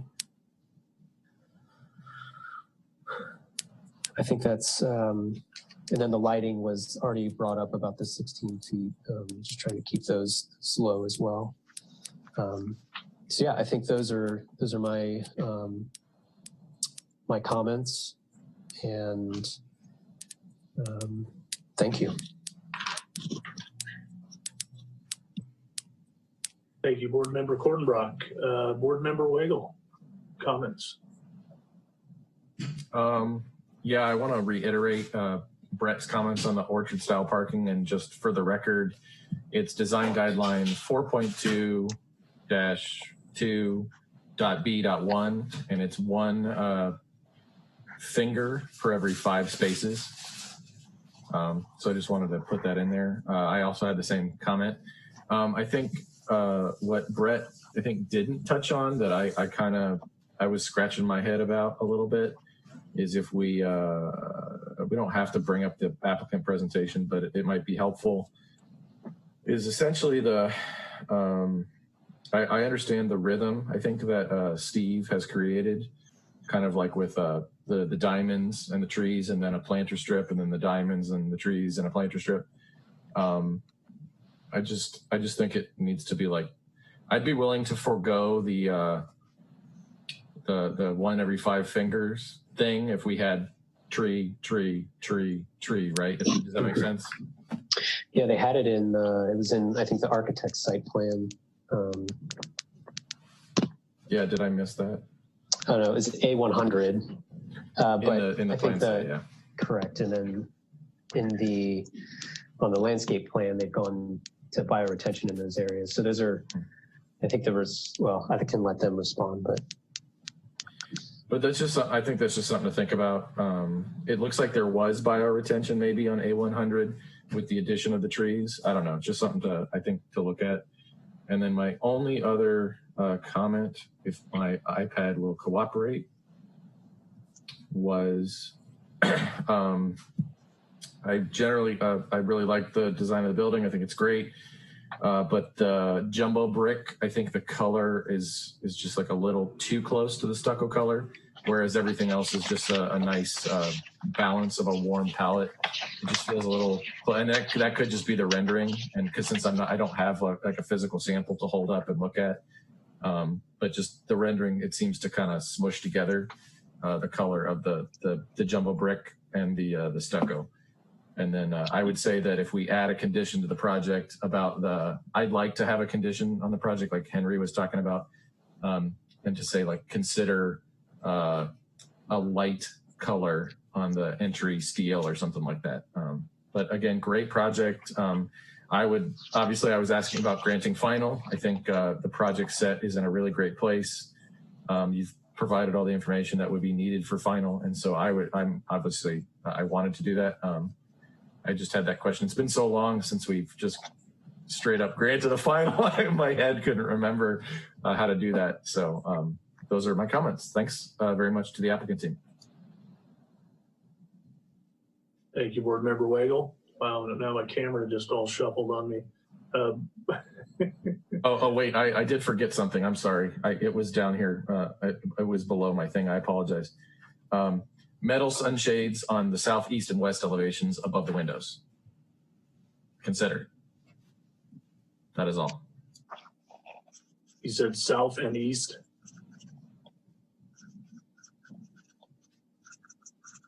You're muted. You're muted. Sorry about that. It's every elevation that's not the entry, essentially, because there's windows on all 3 sides. You probably exclude the north side. Well, no, it is the entry side too. I mean, there are some in a rendering, but the east and west, I think, need it. So anyway, sunshades above the windows. Okay. Board Member Sharon, comments.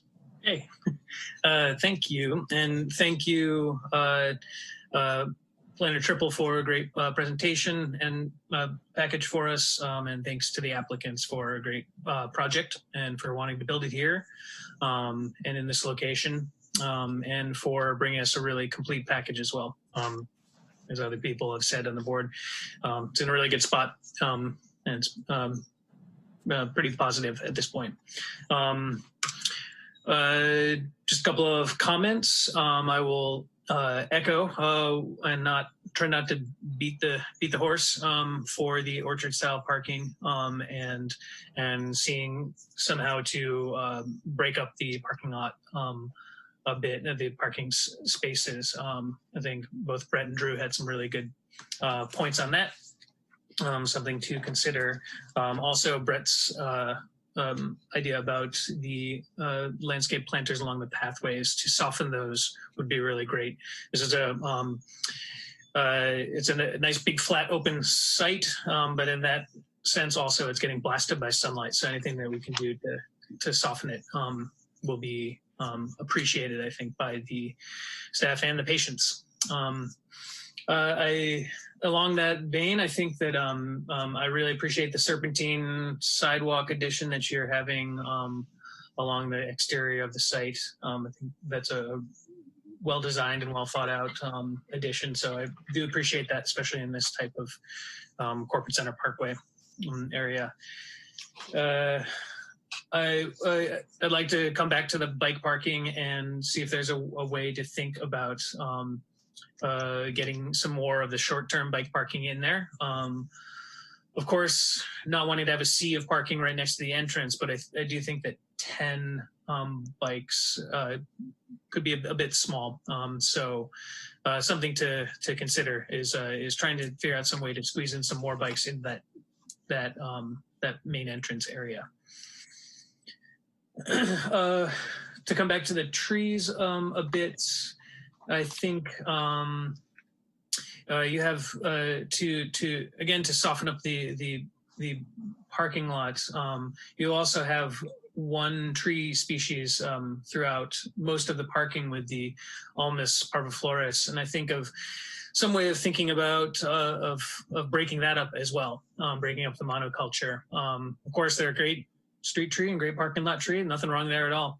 But some way to get some diversity in that, and it could be alternating swaths, it could be groups.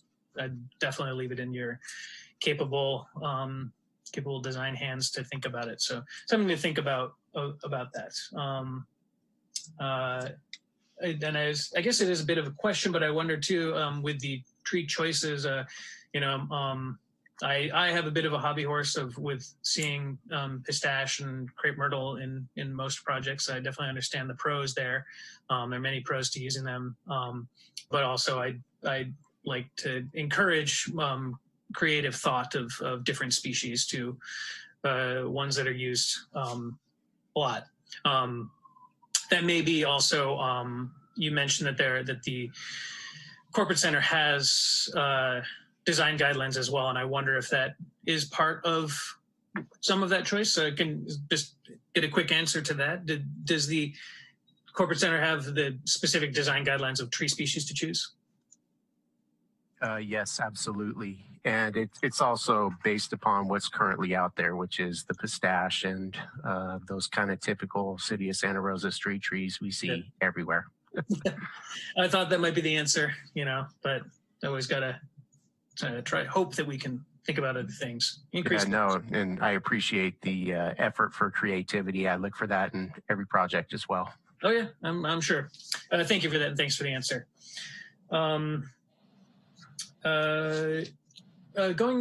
Thinking about the healing garden area, and again, this is, all thinking about ways to take this wonderful project. The building is great. The landscape is going to be great also, and I think they mesh well together. I think it's going to fit into the overall corporate center well. But also thinking about the bringing in that idea of therapeutic design and therapeutic landscapes as well. And so I would like to see in the healing garden I know that you're definitely thinking about it just by terming it a healing garden. You're thinking in that direction, to think about ways to really soften and to break up this. You've got a kind of typical medical office building, parking lot, corporate center, to figure out ways to make something special and really create a sense of place there. When I was in grad school up in Seattle at University of Washington, one of my studios was working at the VA hospital in Seattle, and the professor up there specializes in therapeutic design, and specifically with veterans and people suffering from PTSD.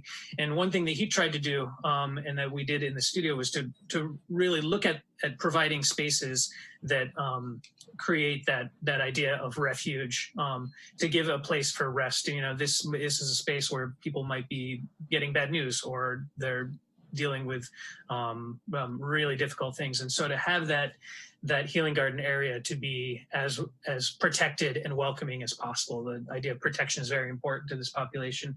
And then also thinking about things that you can bring into that area to create that special feel, be it some kind of artwork, be it a water feature to provide some oral softening as well. Basically my hope is for you to take the design and to, as you're finalizing it, to really think of creating as much of as a therapeutic and welcoming spot as well. And I'm certain that you're on your way to that, but I just wanted to reiterate that. That covers my comments at this point. Thank you very much. I think this is going to be a great addition to specifically that community, and your reasoning for wanting to do it, move from the facilities up near the airport to this part of town, I think are really great, and I think are speaking to that you're thinking about the patients in this facility. So thank you for that, and really look forward to having it. Thank you, Board Member Sharon. Board Member Hedgepeth, comments. Thank you, Chair Kincaid. Firstly, I wanted to show my excitement and support. What a wonderful addition to Santa Rosa this will be. Our office has done over 20 clinics. We typically do a lot of retro work in Marin County, other places, and nothing this big. But it's a very thoughtful situation with a lot of research. Just complimenting in general the whole corporate park master plan. It's kind of like the Fountain Grove master plan. There are all these setbacks. You can see the setback on corporate is a bit deeper than the ones around Challenger. And speaking with compliments to Steve Kavanis, it's wonderful to have a landscape architect and a civil working together with the architect. It really, it's a very fine-tuned plan where the goal of bioswale performance, tree canopy, and parking to get the award to keep the feds happy is no small task. And I'm sure they really were designing down to the inches here. I don't think they had 22 inches. I think a lot of conversations, even in the landscape, were down to probably 4 or 5 inches. And as you note, the pedestrian queue from Challenger through, those are little mini bridges. As rain falls in a hopefully deep winter, or 2 or 3 or 7 in the future, those sidewalks are actually traversing over those bioswales. My mind goes to what happened with the project with Kaiser, because in the future, let's say the feds look at solar, it's very expensive to put solar on buildings, less so solar arrays and parking. A building as recently built as the Kaiser Center right across the way from this had all of those solar PVs in the parking lots. And we know that the design review guidelines on Orchard are basically, I'll use the word, the conversion to PVs basically is an energy goal, which doesn't cook the ground, which doesn't cook the earth as much, which actually takes the place of the tree. And I think we could find in our guidelines in the future, should the feds come forward, that if PV line conduit was put in those parking lots, you're actually heating up the earth just as little with the PV, and perhaps that may or may not happen. I just want to bring that up as a conversation, because we need to, if we're really going to be mindful about carbon use, and maybe 2 out of 4 cars will be PV charged, and the whole building, that's a consideration I'm willing to take, as much as I love trees. So PV could rule the future. That's a question to maybe leave open. But to Adam's comment about the garden, I think it's wonderful thinking about this serene garden, maybe some kind of half wall where it's really surrounded rather than looking at other things. Who knows? But there's all kinds of giant ferns from New Zealand, and I won't get into details, but I think that's wonderful. There were comments also about, I think, Brett, you had a comment about the workers there having a possible area. One of the interesting things about the plan is all the mental health side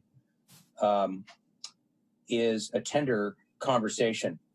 You can see how the design of this, we do behavioral health in our clinics. The idea of just having a repose, not having staff bounce around those stations is an important, delicate matter. So I'm not sure where to put staff places to jump out and have food, but I will say that the function of this clinic is really so dialed in with how they planted, how they have offset. I'm supportive of the plan 100% that way. In speaking of the architecture, I think it's wonderful that, again, going back, Steve, to you and the landscape team, on the east side, facing the Builders Exchange, you have a whole array of trees, big canopy. They can grow happily big.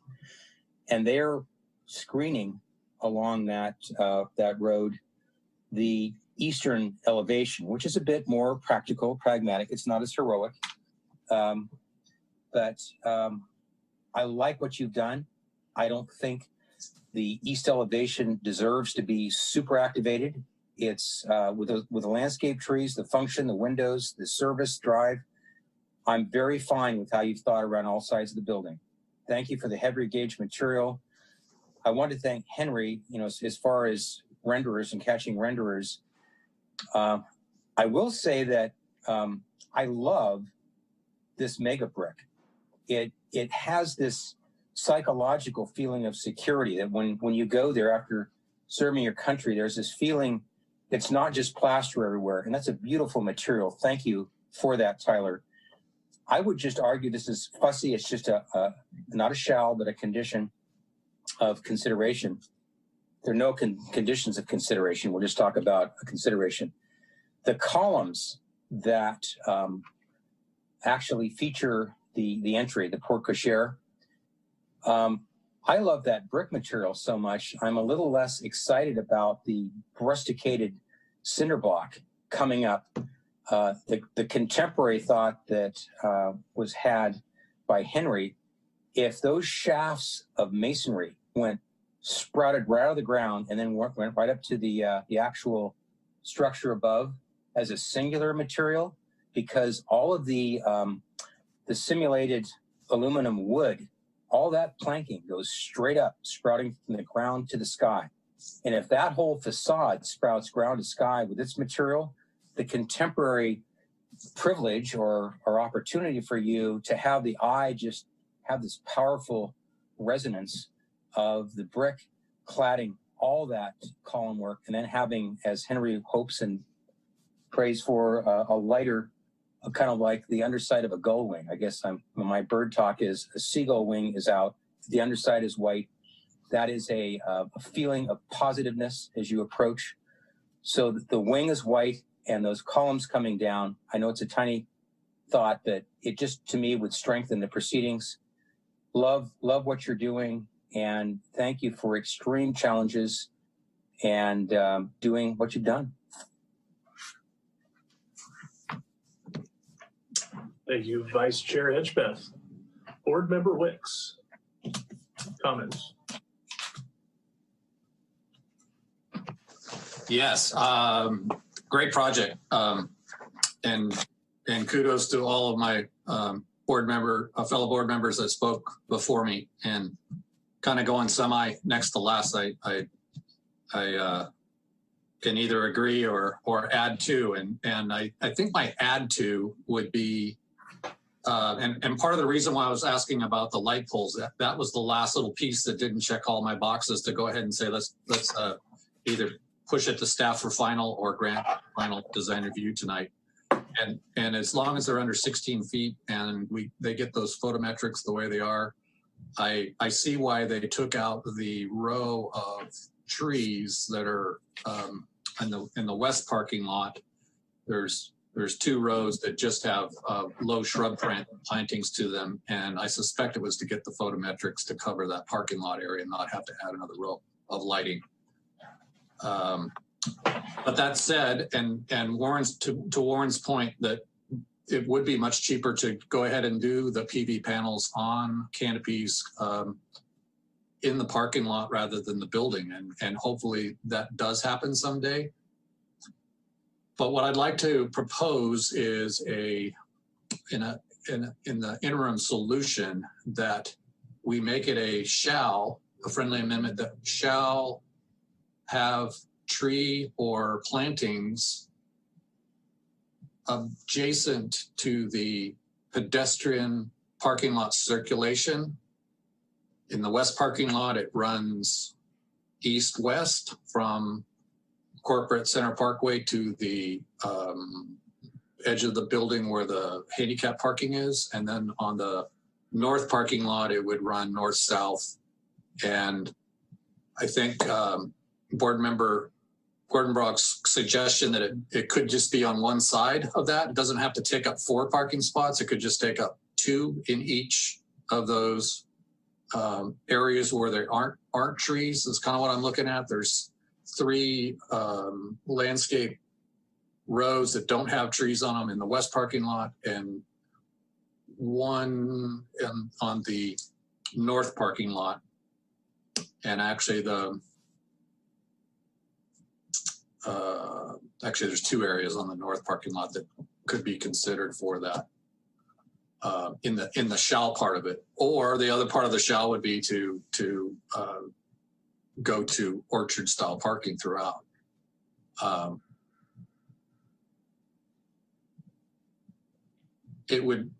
My suggestion on the first one was that it would be about every 10 spots, but it could allow for adding the canopies in between that. That's kind of why I was trying to come up with a compromise that didn't require just go to the orchard style, but add some greenery to it. My other shall would be the underside of that canopy to be a lighter color. And I love Warren's suggestion about one uniform material from ground to the sky. I think that's a better solution than what I was going to suggest, and that's just go back to the sonotube and keep it very simple and let it be a fail-safe for if a car got out of control and hit that canopy. But I think it architecturally, per Warren's suggestion, is much better. Other than that, I wish this team good luck in getting this project approved and built and used by the people that need it the most. And I'll be thinking about them this weekend over the 4th of July.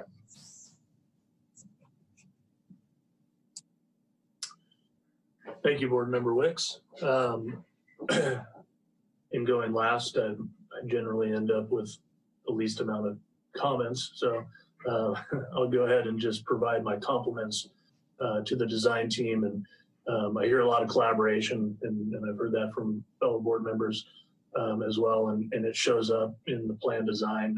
And as you can see by the considers and shalls that you've heard, we're really just tweaking this thing to make it that much better, because that's all that it takes. Well done, design team. Great presentation, both ahead of time and during, that answered a lot of questions.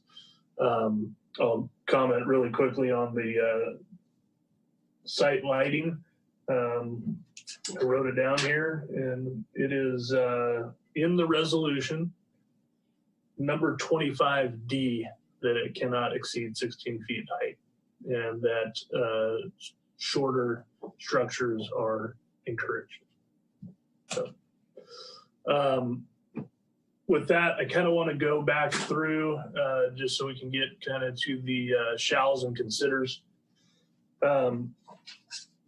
It's generally easiest if I work through each board member's comments. If I miss something, please do stop me and correct me. Board Member Goldschlag didn't have any shalls or considers, but would be okay for final design review approval this evening. Board Member Cordenbrock, and we've heard this several times, is additional trees throughout the pedestrian traverse, and I believe it was a shall by Board Member Wicks, shall have trees or planting adjacent to the pedestrian walkways moving north-south and east-west in the two distinct parking areas, and that it would be acceptable to have it one-sided so as not to eliminate parking everywhere alongside the traverse, and or an alternative to that shall provide orchard-style parking per design guidelines. Going back to Board Member Cordenbrock, have an employee respite area.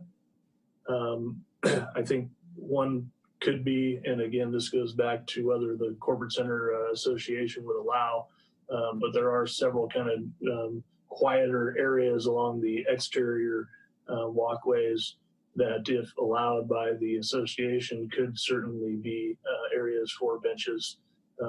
Maybe not tables per se, because I suspect that they don't want that type of sitting arrangements out there, but at least benches gets them away from the hustle and bustle of the day-to-day operation, and also doesn't have them lingering kind of in where the patients may be needing respite as well. Consider alternatives to asphalt paving for potential permeability. And then Board Member Wagle, the color of the jumbo brick and the stucco are too similar. So I'm sure that would be a consider, just re-looking at those colors and give them a little more differentiation.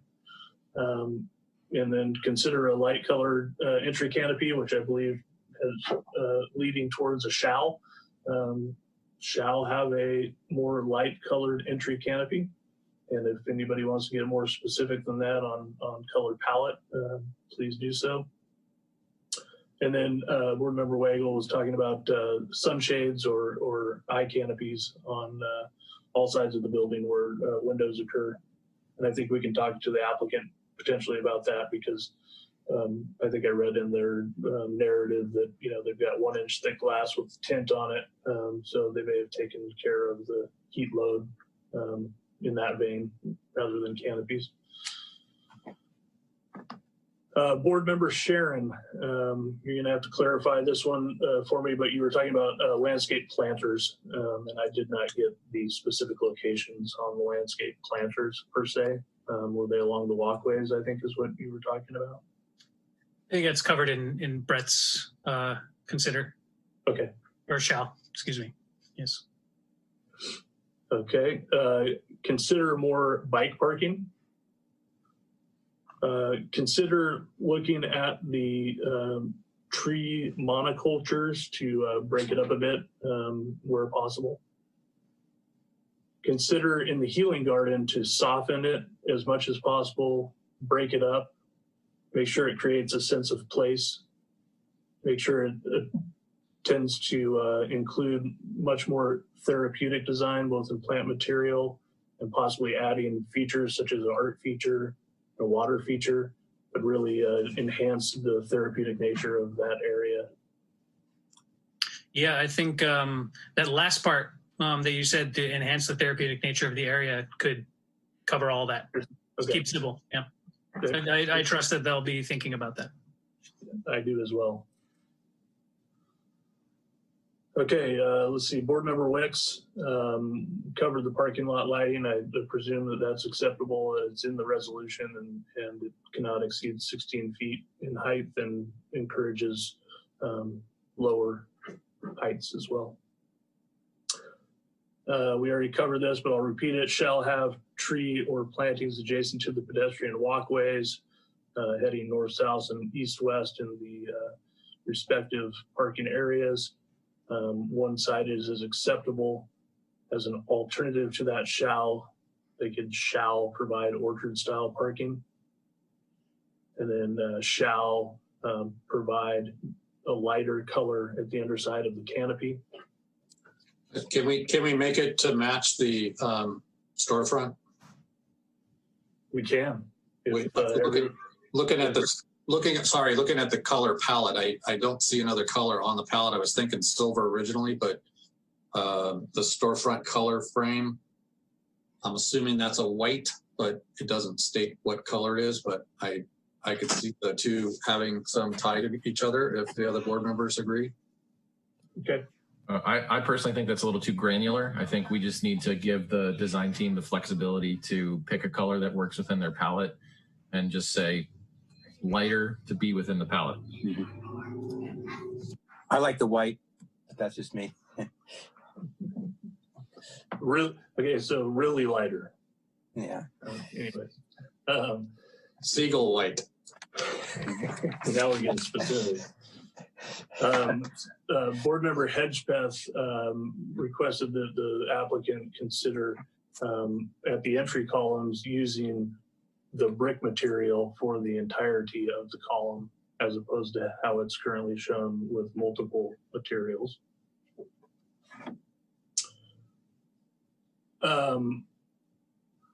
And I think that's all we had as far as shalls and considers. Did I miss anybody's intent or board member Cordenbrock? Yeah, just on the parking, about the permeability, it was also to just add to that consider a higher albedo finish to it, I guess, or material. I know asphalt's, it is what it is and such, but to decrease the heat island effect of such a spot, if we can't get as another measure, in addition to the trees and such. So thank you. That's the only clarification. Scott, I guess my only additional thought related to that is, I don't know if everybody else agrees, but and maybe the applicant can answer this for us. But you mentioned shall do the finger parking.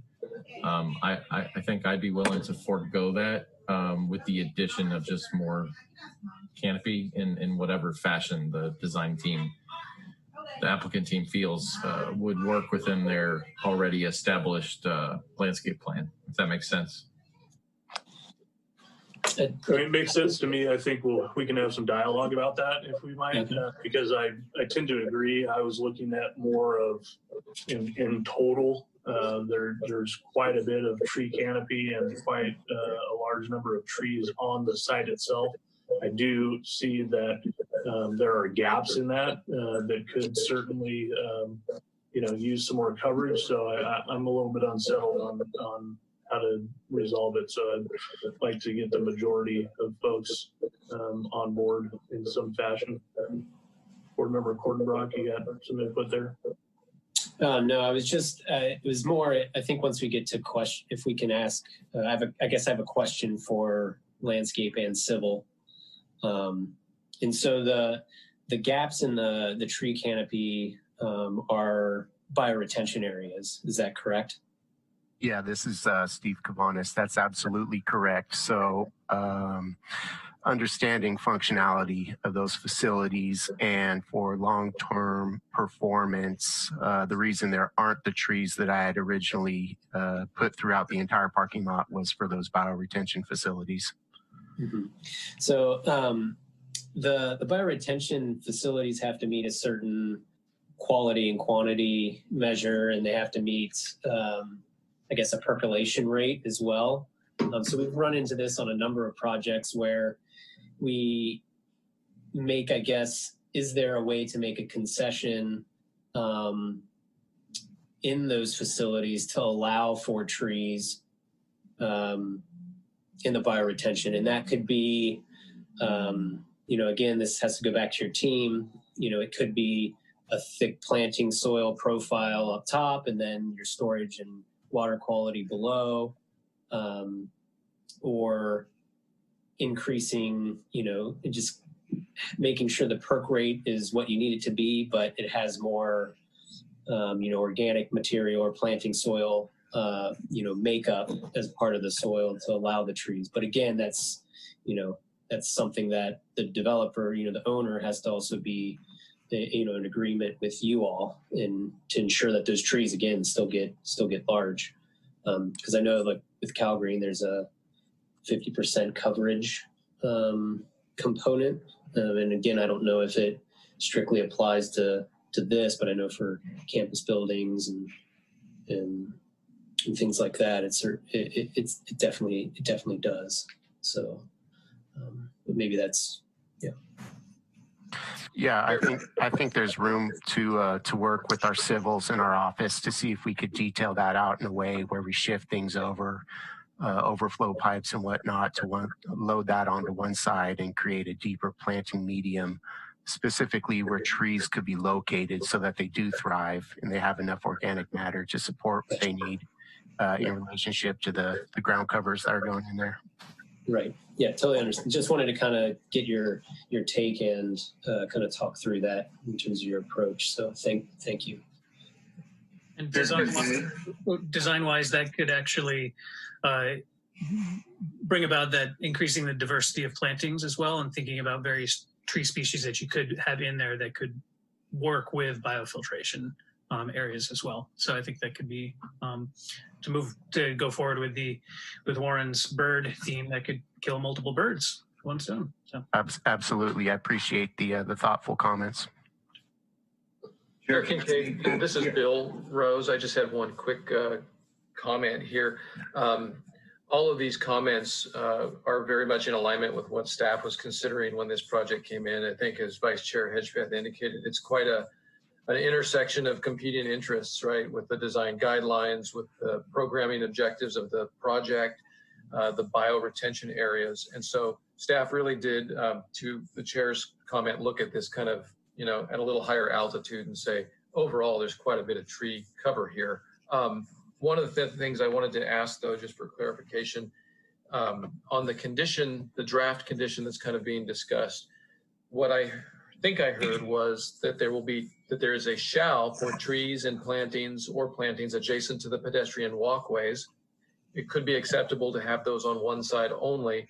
And then the clarification I have is the alternative to put the orchard style parking per the guidelines where applicable, or is that also a shall? Because as this board well knows, the option for a consider might be good in this instance. Certainly as we go forward to construction drawings, and we can anticipate other changes that might result from that as well. So I just wanted to clarify if that's the way the board was going. I kind of, when Drew said it, I think that's a better approach, is to let the applicant decide perhaps where those go.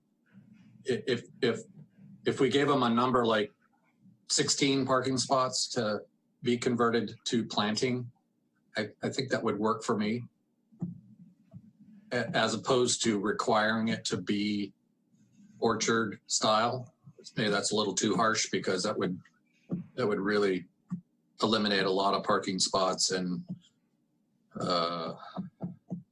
just a little too severe. So I would like to make that amendment to my shall. I also have a question about making it a shall rather than a consider, lean towards the consider, because to go to Bill Rose's point about the multiple programming and oversight that's on this, I'm certain that a lot of this has been thought about, and we have with all of our thoughts on this, we haven't heard from the applicant team.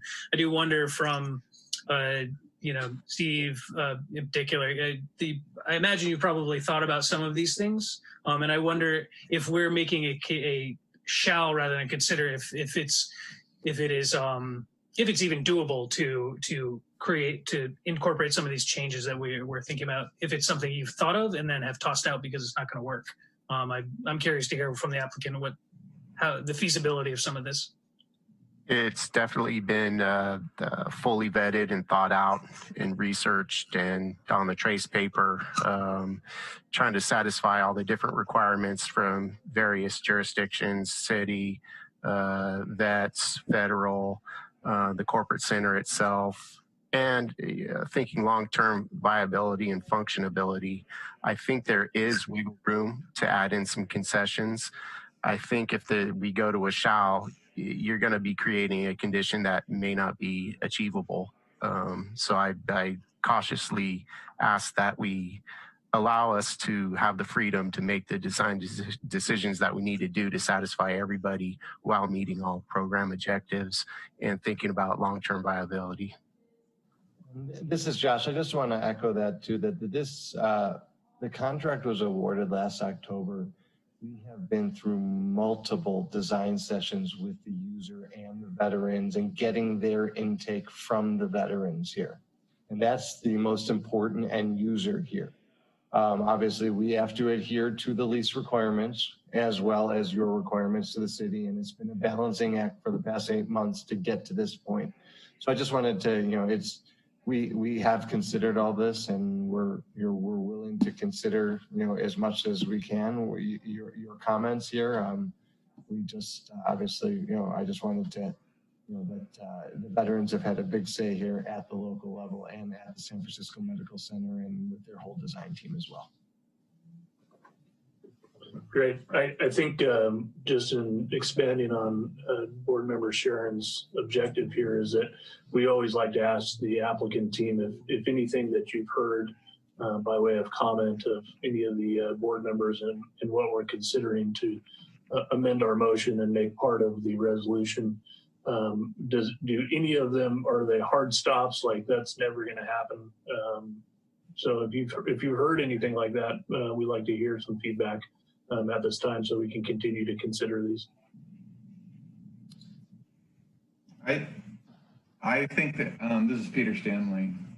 I think that the shall of placing a number, for instance, we're going to put 16 trees or we're going to modify the bioswale areas. I think to what Steve was saying, I think that starts to handcuff us in our ability to sort of be adaptive to what you want, and consider as always that it's that level of potentially us going back as we go through more specific design detail and figuring out what actually works. The way it works, as you well know, is if we can't do it, then we end up having to come back to you because you put a shall in there, and it delays the project because we have to come back to the design review board essentially to tell you that something that you want us to do doesn't actually work. So I think you're hearing from Steve and from Josh that all of this there's been a lot of time put into the design of this project. This hasn't been haphazard. Steve hasn't done that as well. So it would be our preference on that we start having a conversation more about consider this, and we will go back and Andrew will hold us to that, to consider it and to make whatever changes we can, but not be forced into potentially coming back to DRB. And let me just tell you, you guys are talking about shovel ready. We were given permission to go concurrent plan check on this. So we are ready to start having this conversation, getting this close to shovel ready. Obviously, we want to be breaking ground before potentially weather changes and things like that. This is, we've been waiting a long time. COVID had an impact on it, and that's not to put pressure on the DRB to do something that they're uncomfortable with. But at the end of the day, we have spent a lot of time and effort to get to this point, and we would ask that you maybe think more in the consider as opposed to Henry. I'm not trying to take away your 16 trees. I just, I really think that we're really trying to get you where you want to go, but we need to get there too. Thank you, Peter. I hate to stumble on this because it's such a good project, and I don't, usually I hear this from our landscape experts on our board, but I think 4 rows of 20 cars in a row is too much.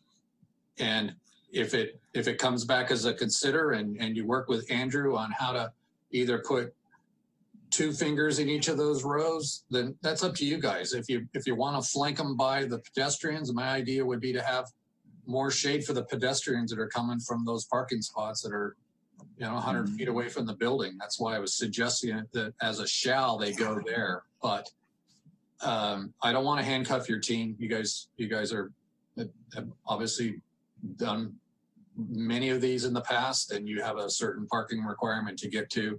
We've been discouraging as a board parking in parking lots. We've encouraged ways for the applicants to reduce parking.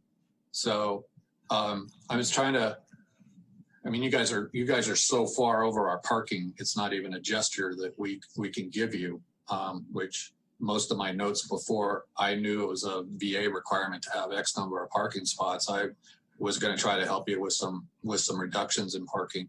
But back to my point about the landscaping, and hopefully you can see the same thing, Peter, that having those back-to-back rows of parking next to the bioswale that are 20 feet long doesn't really fit the intent of our parking guidelines and keeping shaded areas in that parking lot. So I spoke my piece, and I'll let our illustrious chairman figure out how to craft a consider in place of my shall. I'm just going to put consider in front of it. I think it's been made very clear by the board that this is important to you. And so if you were to give us final and we were to go back and look at this and consider that, I think, Steve heard you loud and clear. And as long as we're not taking away bioretention area and we can get some more shade in there, and we don't reduce the parking count to a place where the VA is going to be upset, then, it seems like a very legitimate consider. But give us that opportunity to go and do that analysis, and rather than on the fly tonight. I had one quick thing that I wanted to mention to Chairman Kincaid. Can you hear me? Yes, sir. I know that, I'm a member of Kaiser, and 4 presidents back, I think this started at the time of even Carter, there's been a lot of concern about addressing marginalized vets. And a lot of them have much longer visits than you'd think. Being a little bit in this industry, I want to propose that there's a consideration throughout town. I was on when we were doing the guidelines and revamping them way back in about the 1997-98 cycle. The idea of shaded devices over pedestrian connectors, like trellises, there's a consideration there. And I don't want to go whether it's losing 12 stalls or 16. I just wanted to say that I know that from a federal standpoint of being humane to the vets, these car stalls are a really big deal because they're trying to anticipate not turning people away. So I'm just coming from that side. People first, trees second. I'm going to shut up there. Point well taken. As always, it's a great dialogue with the board, and we'll get to a spot where everybody's pretty comfy. So applicant team, any other things that you've heard that just don't work with the programming, or in particular, just, and it's a consider, but the shades over the windows in some fashion, all sides of the building. I know I'd read somewhere, I believe, that it's 1 inch thick glass with tint to it. I'm just wondering if you want to address that. I would submit that in the current design today, along the west elevation, primarily the larger expanses of glass that open into the waiting area, that we do have sunshades exterior to those windows. That's represented in wall section F6 on sheet A501 if the board has those documents. But we currently have shading on the west wall where the larger expanses of glass are located. I'm not saying that you need to do it. I just know from a holistic, sustainable design practice, you guys are going after green globes. You're working for an energy efficient building. I just want you guys to consider additional sud shading at your windows, just because they're fairly big, even though they're, you know, I just know that that's something that we try to do, passive solar shading, as opposed to relying on pumping a bunch of HVAC or something like that, or even just the tint of the window itself, because you do have pretty flat facades. That's all. Just consider it. You don't have to do it at all, but I just want you guys to take a look at it. That's why I thought it was a consider. If you have a problem with it. Okay. Anyone want to take a stab at finalizing the consider for the tree coverage? Sure. So I think to allow the most amount of flexibility, either we, and maybe this is a question trying to discuss it, but I think the point about in the pedestrian zones is well taken. I think that makes sense. There's you'll limit the number of spaces that are lost, but I'm wondering this, at least from CalGreen on a non-residential building, you still have to provide 50% shade somehow. So I wonder if this, I'm curious if those calculations have been, and if the city sees those calculations yet. I know Sacramento does specifically ask for, an exhibit for that. And so if the team can provide the minimum, the 50% coverage, great. Well, as I said earlier, we have submitted CalGreen, and we are close to compliance with all of that. We're responding to some comments. So I would say that, yes, remember Cordenbrook, we will be in compliance with CalGreen standards. Okay. So I think if they're in compliance, great. I think some of the discussion then around, privileging the pedestrian in terms of the shade, I would be an advocate for that over, the entire kind of orchard parking, as much as I love it. And I think, that it would be a real benefit to the project in terms of aesthetic and feel, and really providing a great experience. I know it's a parking lot, but still, there's some great ones done around town or in the county. But privileging the pedestrian areas, I think, is where I would want to focus that comment. Okay. Because there's, I think it's 18 spaces maybe, and so you're at 399. So it sounded like 400 was their minimum threshold. So I think we'll give them that flexibility for sure to maintain the minimum threshold per VA requirement. But I think, yeah. I was just saying that I think it sounds like, maybe someone already answered this, but the RFP asks for X, and is this a deal breaker with the the end user, not the end users necessarily, but do you run the risk of not losing the project, but is there a risk with that, going and taking things down to losing 50 parking spaces or something? That's kind of you're not satisfying your client, I guess, or end user as the VA. Is that accurate? Violation of the lease. Okay.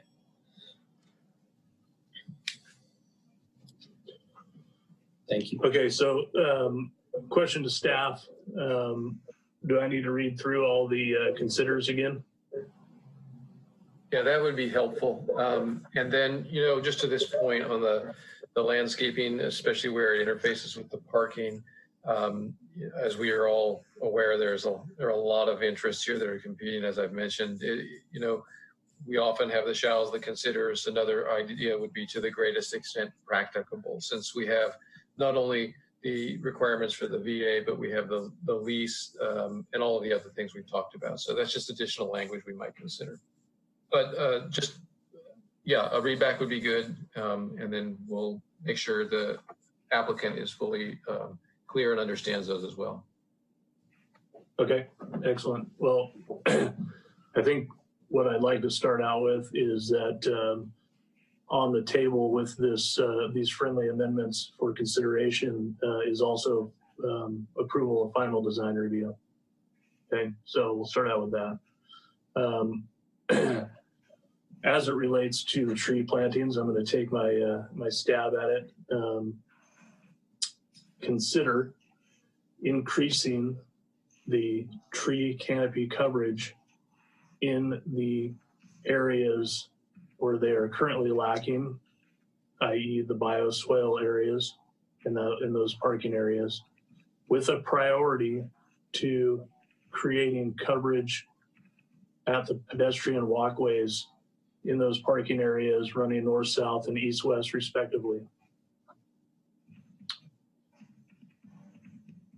to the greatest extent possible.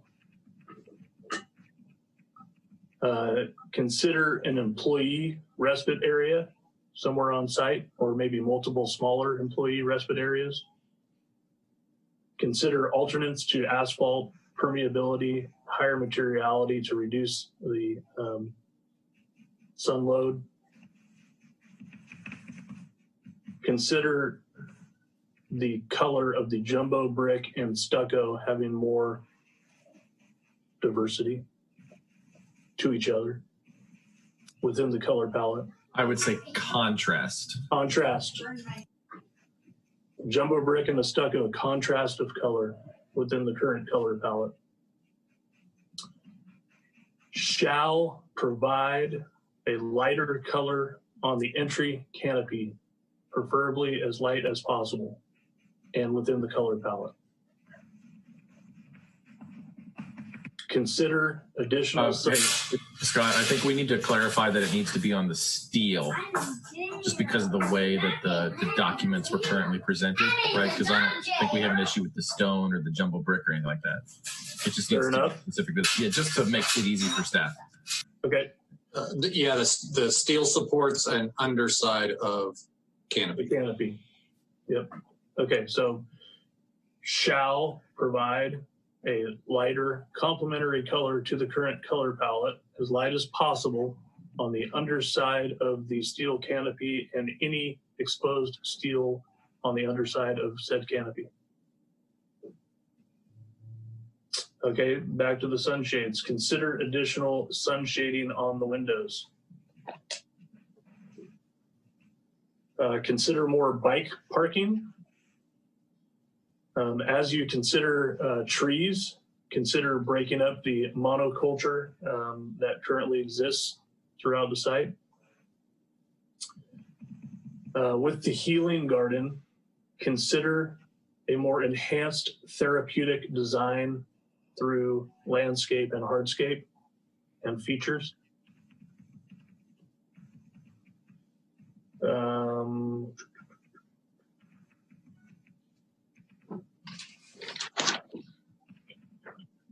At the entry canopy columns, consider using all brick material instead of breaking up the materiality. I think that's all I have. Can I ask Board Member Weigel for clarification on his sunshade? On the north side, I thought you mentioned, Drew, that on the north side, since they don't really function as shades, would that be acceptable? Or are you looking more for the four-sided architecture look? I think I want to give the applicant team flexibility. And so really, at the end of the day, I think it's just the south and east, since there is shading on the west. So I would change it to just south and east and leave north alone, unless they have an overwhelming reason to put sun shading on the north for aesthetic purposes, but I don't think that needs to be a part of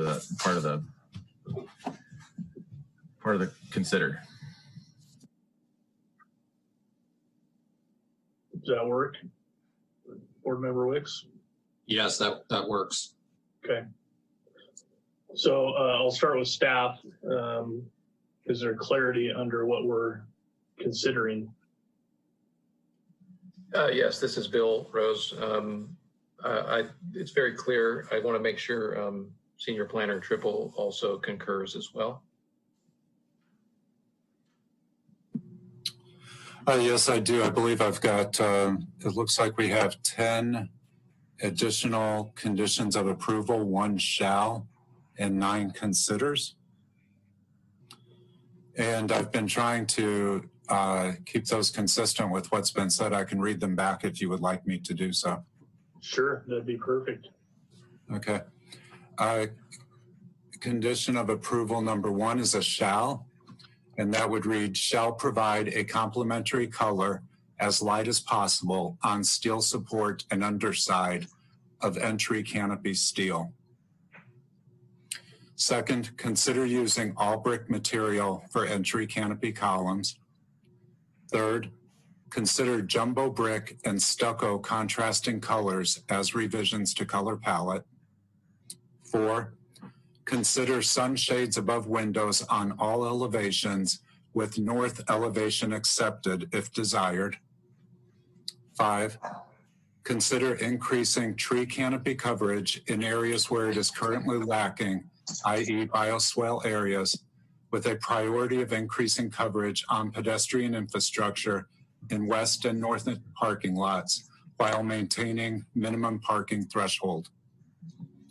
6, consider more bicycle parking throughout project. 7, consider greater variety in tree species used to eliminate tree monoculture on site. 8, consider enhancing therapeutic nature of healing garden area through landscape and hardscape features. 9, consider a higher albedo material or finish on parking lot asphalt to reduce radiation.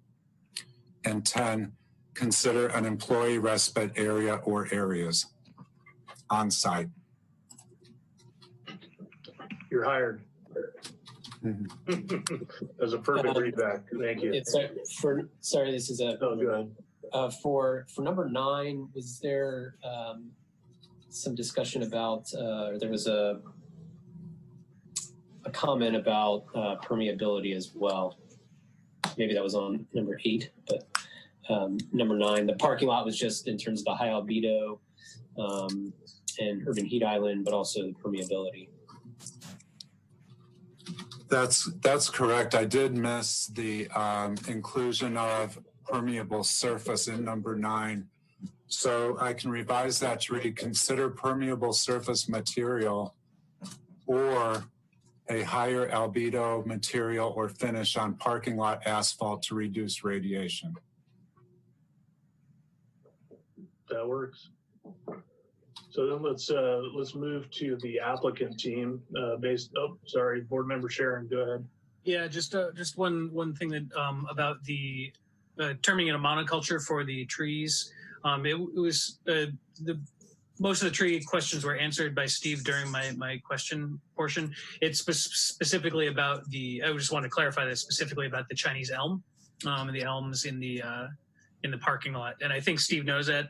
But I just want to I don't know if it needs to be clarified in the shall or the consider.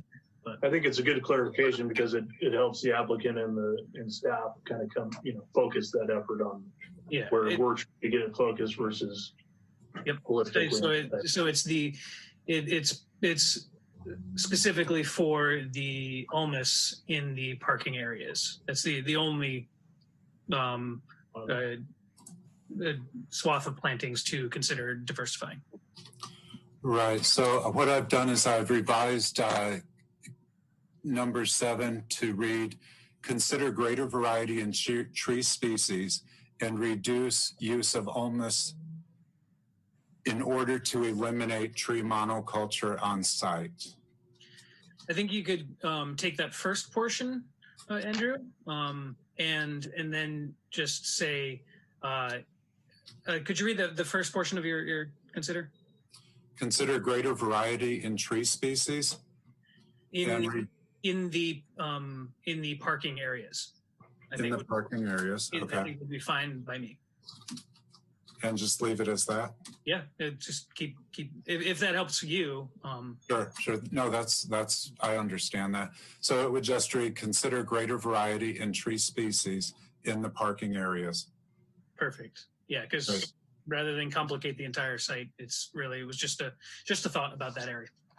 Perfect. Thank you. Yeah, thank you.